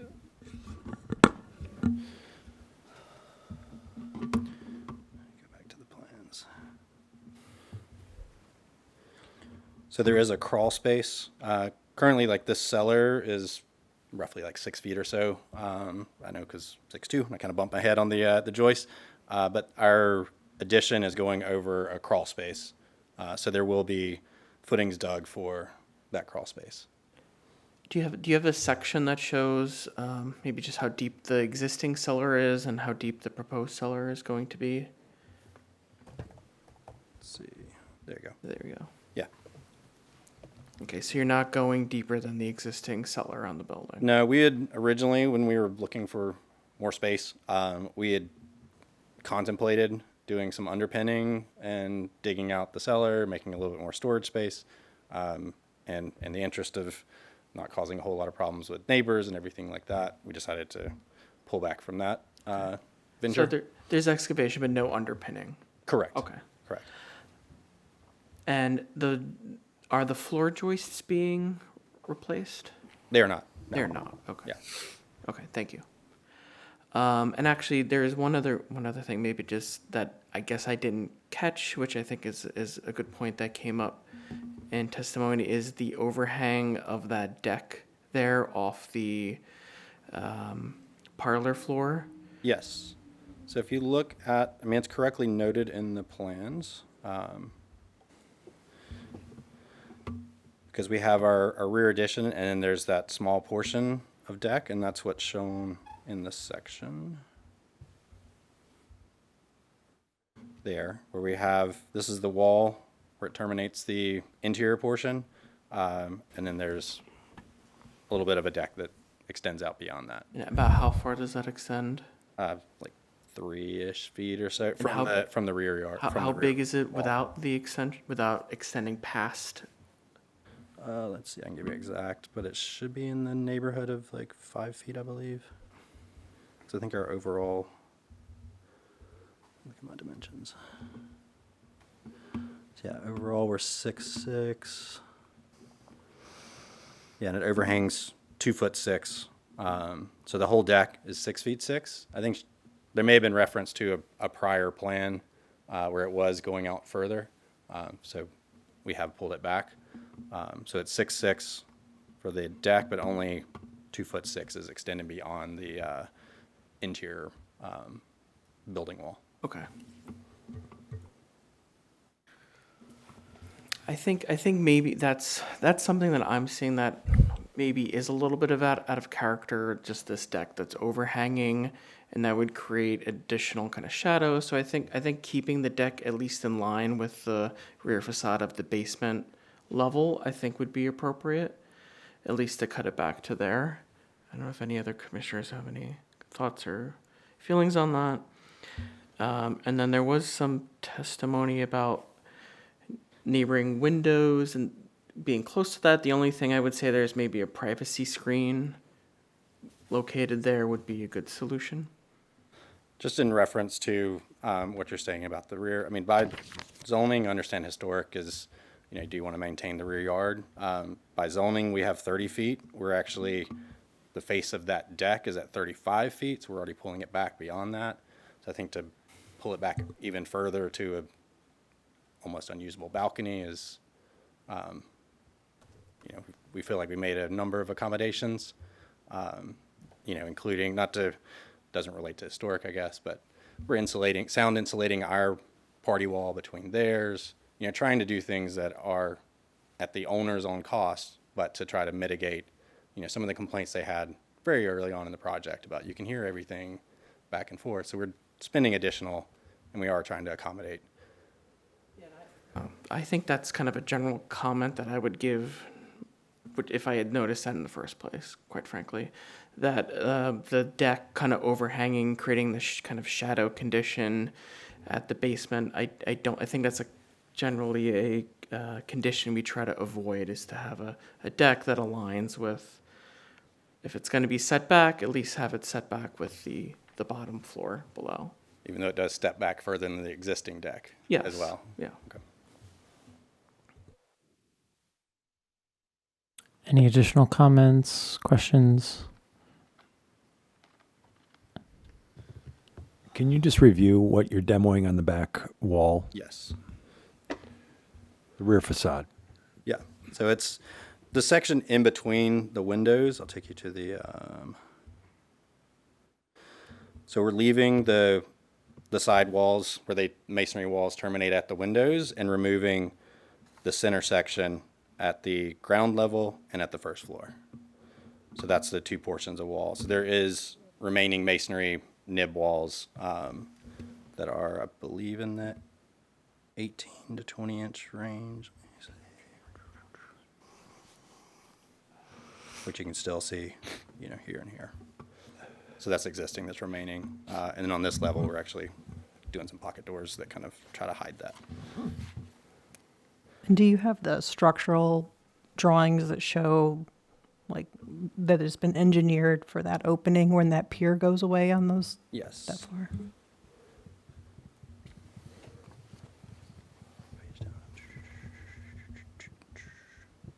So our mechanical, our structural.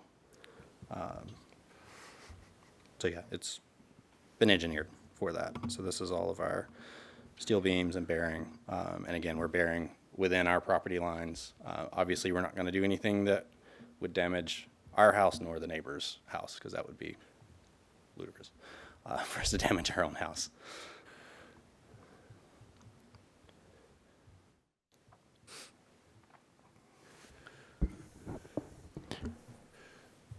Any further questions or anything? Speaking to our lawyer, he informed me, and I agree.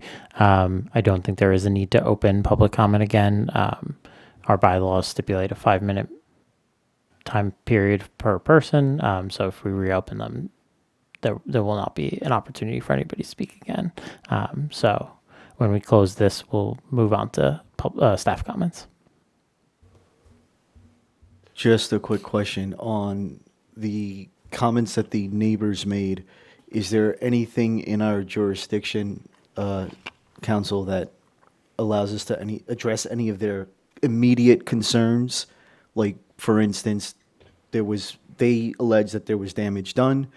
Is there anything in our jurisdiction for any reason, to make note of that or consider that in any decision? I understand they took the time to come out and they did say it. I just want to make sure that they understand from the start whether that's something we would consider at all as per law, or so on and so forth. I don't see anything that lets you consider it in your decision, unfortunately.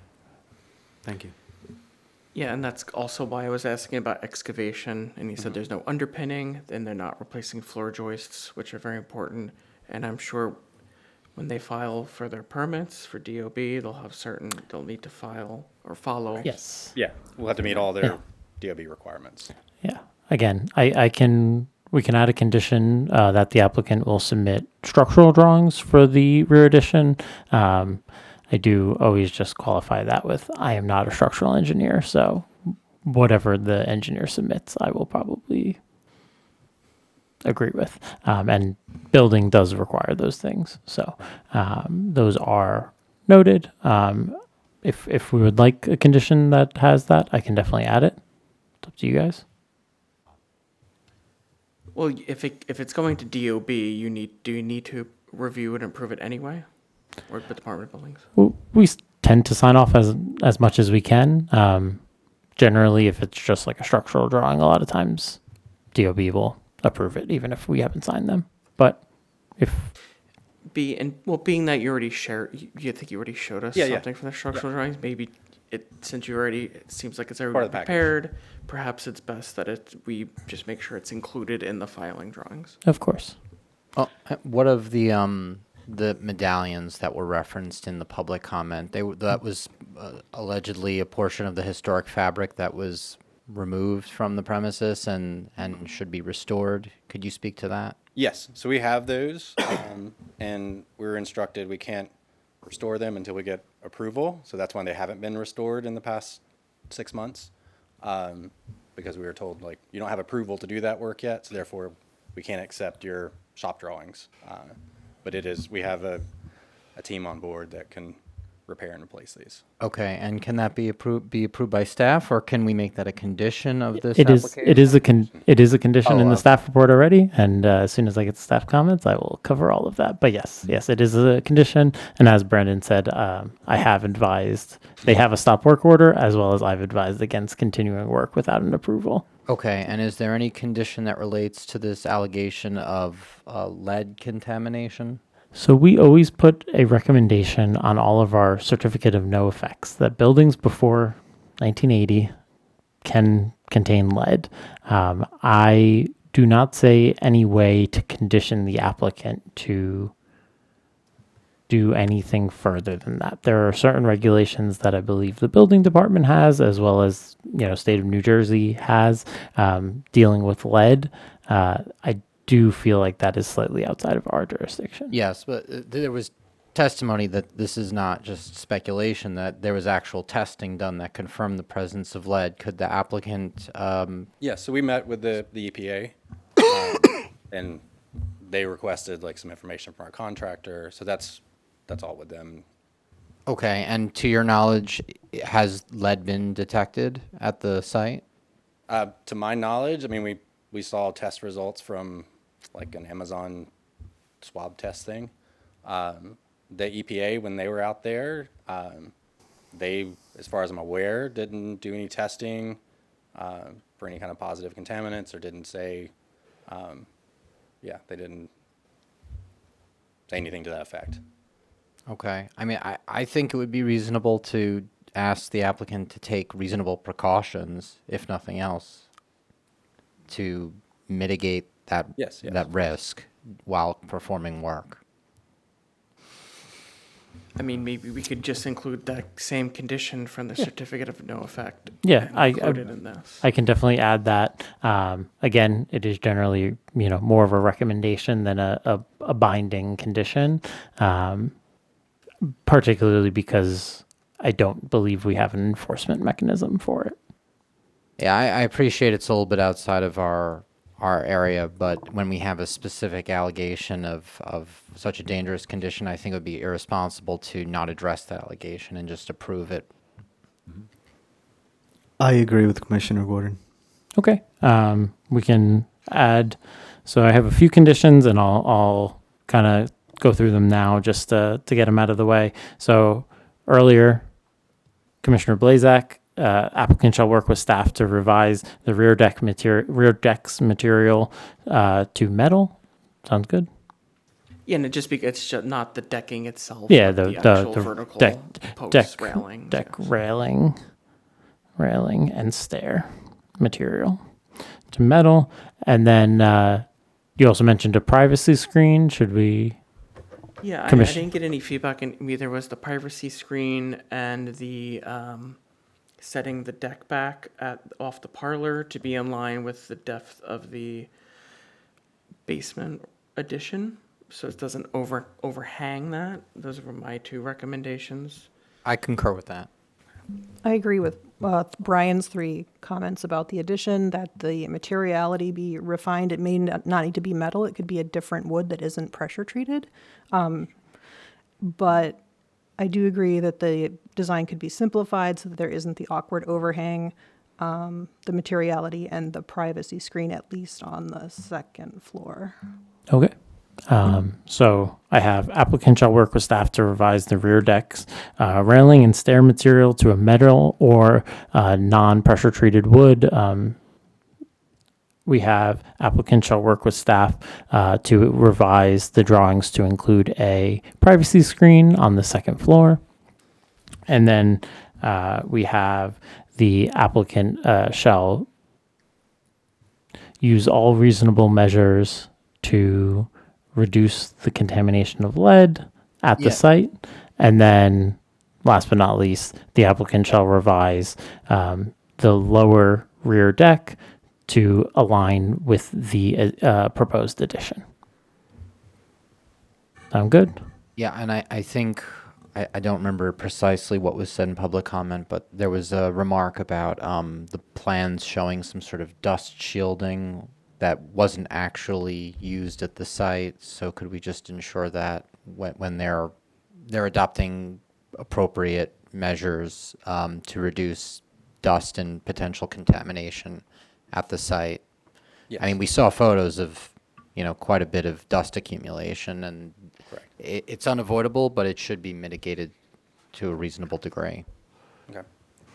Is that something that the applicant would be willing to entertain, reducing the rear deck as well as adding privacy screens, materiality, making those changes for the submission of construction documents?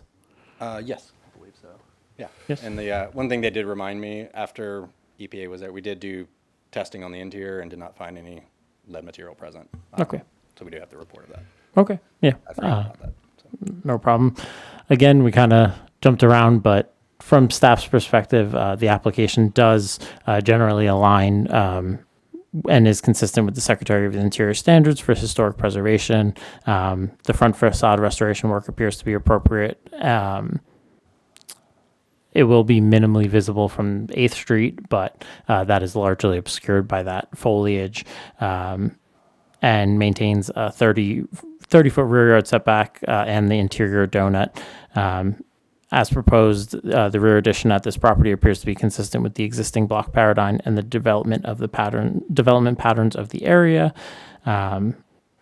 As noted before, we do have other interesting, unique conditions that were added to this one, one of which is the damaged decorative medallion pieces of the cornice shall be repaired or replaced to match the historic site and photographic evidence. Shop drawings of the proposed woodwork shall be submitted to HPC staff for review prior to purchase, manufacture, or installation, and shall be painted to match the existing cornice. It does have that kind of split color between the two neighbors, so staff expects it to match exactly. And then the rest are standard conditions, except those that have been read into the record already. Again, HPC staff's opinion is the project as proposed will not cause an adverse effect on the character and or integrity of the historic resource or the Hamilton Park Historic District. And as such, HPC staff recommends approval of a certificate of appropriateness with the following conditions as read into the record and in the staff report. Michael, just one quick question. Have you been out to the site and, because we heard testimony that there was some demolition of the rear? Is that the case? I have been out on the site. So their initial application did have some demolition of the rear facade. It was a one-story addition, and now they're just bumping it up. So some work has begun. Correct. And we actually didn't do any rear Oh. rear wall addition, rear wall demolition, at the concern of the neighbor, and we said, this is when this was in process, and we said, well, we're gonna refile anyway, so we're fine to hold on any rear wall demolition. So no demolition has occurred at the rear wall. Okay. Okay, yeah, I was just wanting to make sure that had been addressed and that if so, it was supported. Mhm. Yes, the applicant has worked with staff to maintain those wing walls on each level to ensure that we have that delineation from the existing historic structure and then the new addition. Okay. I'll make a motion with the conditions. Second. Okay, I'm going to do a roll call. Commissioner Sandcamp, Aye. Commissioner Gunther, Aye. Commissioner Blazak, Aye. Commissioner Gordon, Aye. Vice Chair Griga, Aye. and Chair Cronin. Aye. We have 6 in favor, no against, no abstentions. The certificate of appropriateness with conditions is approved. Thank you.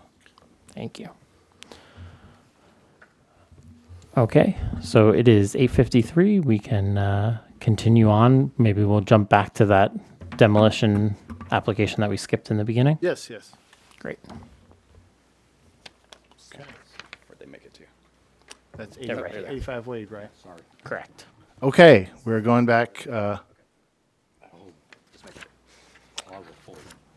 Alrighty, we're going back to the demolition at 85 Wade Street. That is B-25-0010, carried from the May 19th, 2025 regular HPC meeting.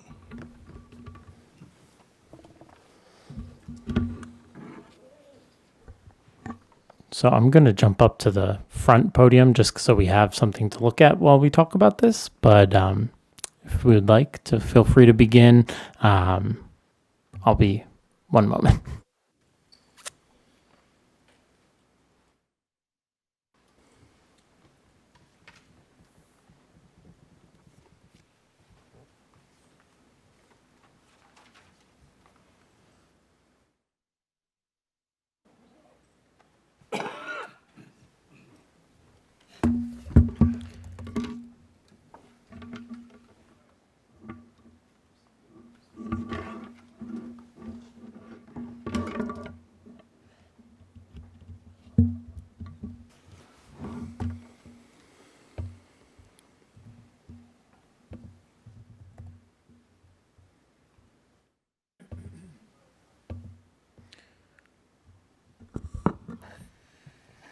Okay, just to give everybody some context on where this property is.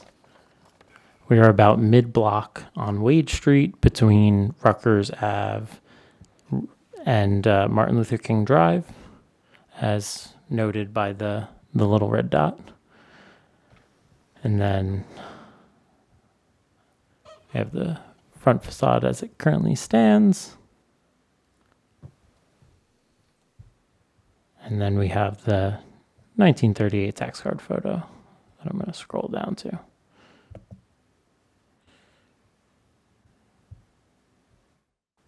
And there we have it. Do any commissioners have any questions or comments regarding the application?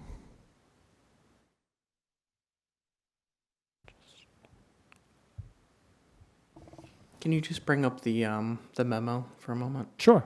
The memo is right here. Just to speak a little bit about the property. It's a Queen Anne influenced building.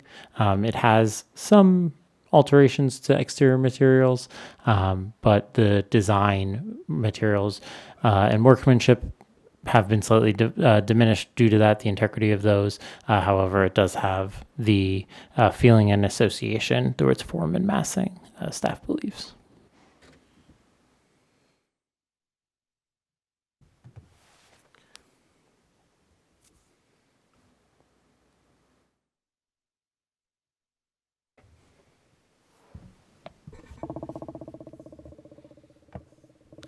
This was mentioned in the Jersey City Master Plan, the historic preservation element from last year, as well as in the Phase 1 inventory survey in 1985. Right, so being that it's mentioned in the master plan element and it appears to have integrity of workmanship, maybe what are the other ones that we cited here? It has form and massing, as well as feeling and association. I will say that we can open for public comment. I don't know if anybody is here for it, but if the commission would like more time to review the application materials, we can open public comment. Sure. Okay. If we can have a motion to open public comment. Motion. All in favor? Aye. Are there any members of the public here that would like to speak on behalf of this application? There being none. Okay. Motion to close public comment? Motion. Second. Okay. All in favor? Aye. Okay. Well, that was quick. So again, from staff's perspective, staff's opinion, the property as seen in the 1938 tax card photo really does retain its historic form from today. You can see the porch has been slightly boxed in, as well as a few minor elevations to materials such as replacement windows, replacement siding. It does have some brick that appears to have been painted.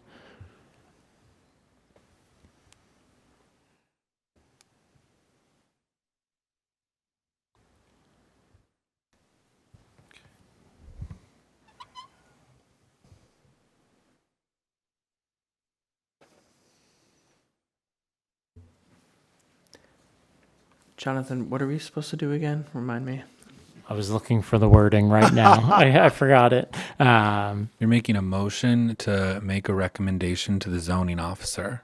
So if you think that there is enough integrity here to not be demolished, then you would make a motion recommending that the zoning officer denies prior approval. And if you think it's fine to be demolished based on the factors, then you'd make a motion for the zoning officer to recommend that they issue prior approval for this. Okay, I'll be honest, this is probably the first one we've seen where I've actually been like, probably wouldn't be the end of the world if this got demolished. But I still think it does have integrity. It's really just the porch and the window alterations, but you know, if that were put back, I could see it, but Let me see the tax card again. What was that? The tax card? tax card. Of course. This is the tax card. It's a little bit grainy, but So it went from an open porch to a closed porch. it's been boxed in, correct? Yep. It appears that the porch columns were brick, and so it's likely that they just infilled everything. This is also a photo of the adjoining properties, the block front.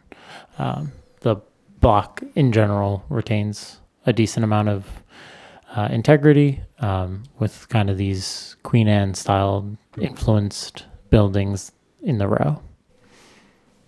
yeah, that's why I almost find like this also meets more like site and setting than I think looking at it in this context with the other buildings on this block. I see more of its historic form than just looking at it alone. So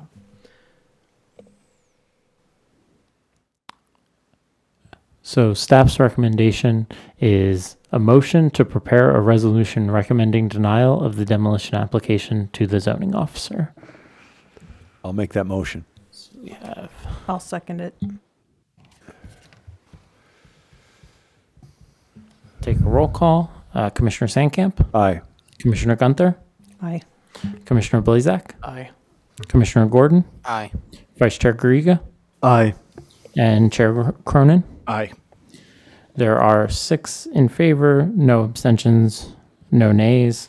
The motion to prepare a resolution recommending denial of the demolition application to the zoning officer is approved. Okay. And Our next demolition review. next demolition review. Switch papers. It's only B, right?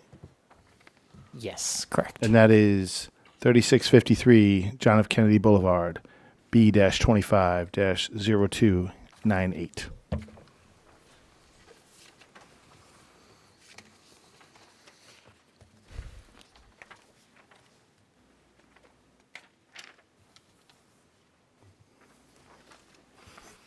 I wasn't as prepared for this one. I didn't think we would get this far, to be completely honest, but I am going to quickly pull up that. Discretion was the better part of valor tonight. I appreciate that. Let's see.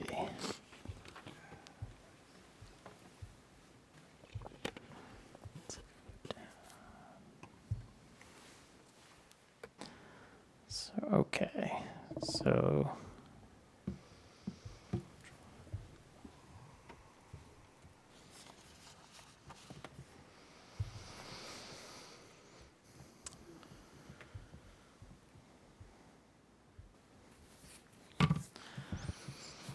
So that photo was opening before, so I don't know what's going on with it now.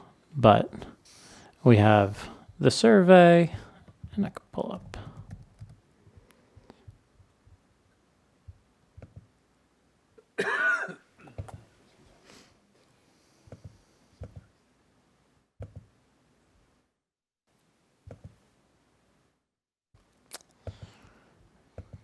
So apparently something went wrong with that one. Let's see if any of the other photos will open.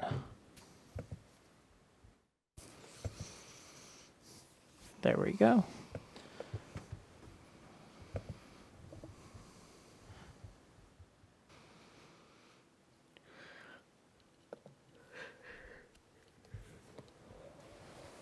Okay. So again, just to give you some context on where we are now up in the Heights, about as far north as you can go within Jersey City while still being within Jersey City. And this is right along JFK Boulevard. It's not loading, but it is right here. You can see my cursor right between Grace and Poplar. So this is the photo of the front facade. It's that one right smack dab in the middle. And then to pull up the 1938 tax card photo.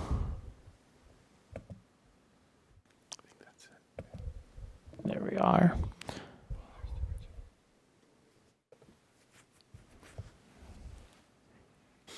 And then last but not least, to pull up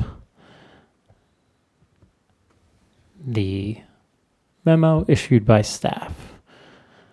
So this property again was mentioned in the Jersey City Master Plan.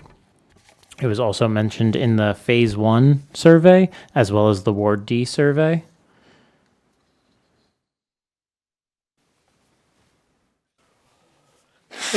It is a 20th century vernacular Italianate style dwelling. Again, it retains form, massing, and fenestration in staff's opinion.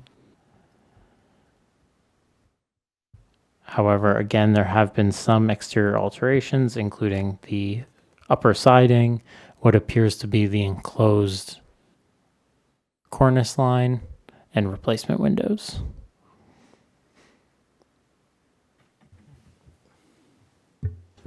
I would encourage you to have these conversations on the record if you're talking about the property. It would be helpful. I'm looking at the street view. It looks to be the entire structure is still there. Part of it's covered with inappropriate siding, but the rest of it's there. You know. The building immediately to the left of it certainly looks much more intact, but I think that adds to its site and setting, and that seems to be from the same period. I'm inclined to think that the historic details and materials may be intact behind the modern cladding that's just covering the cornice and covering whatever shingles are on the upper floor.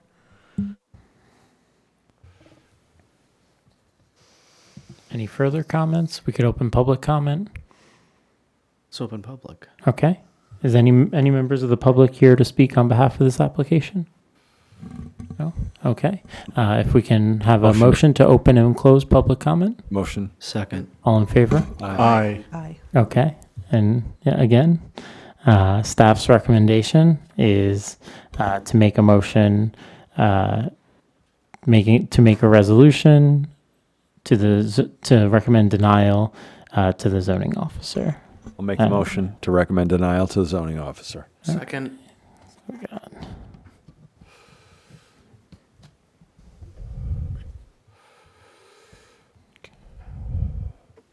Okay. Commissioner Sandkamp? Aye. Commissioner Gunther? Aye. Commissioner Blazak? Aye. Commissioner Gordon? Aye. Vice Chair Garriga? Aye. Chair Cronin? Aye. We have 6 in favor, no against, no abstentions. The motion to prepare a resolution recommending denial to the zoning officer is approved. Okay.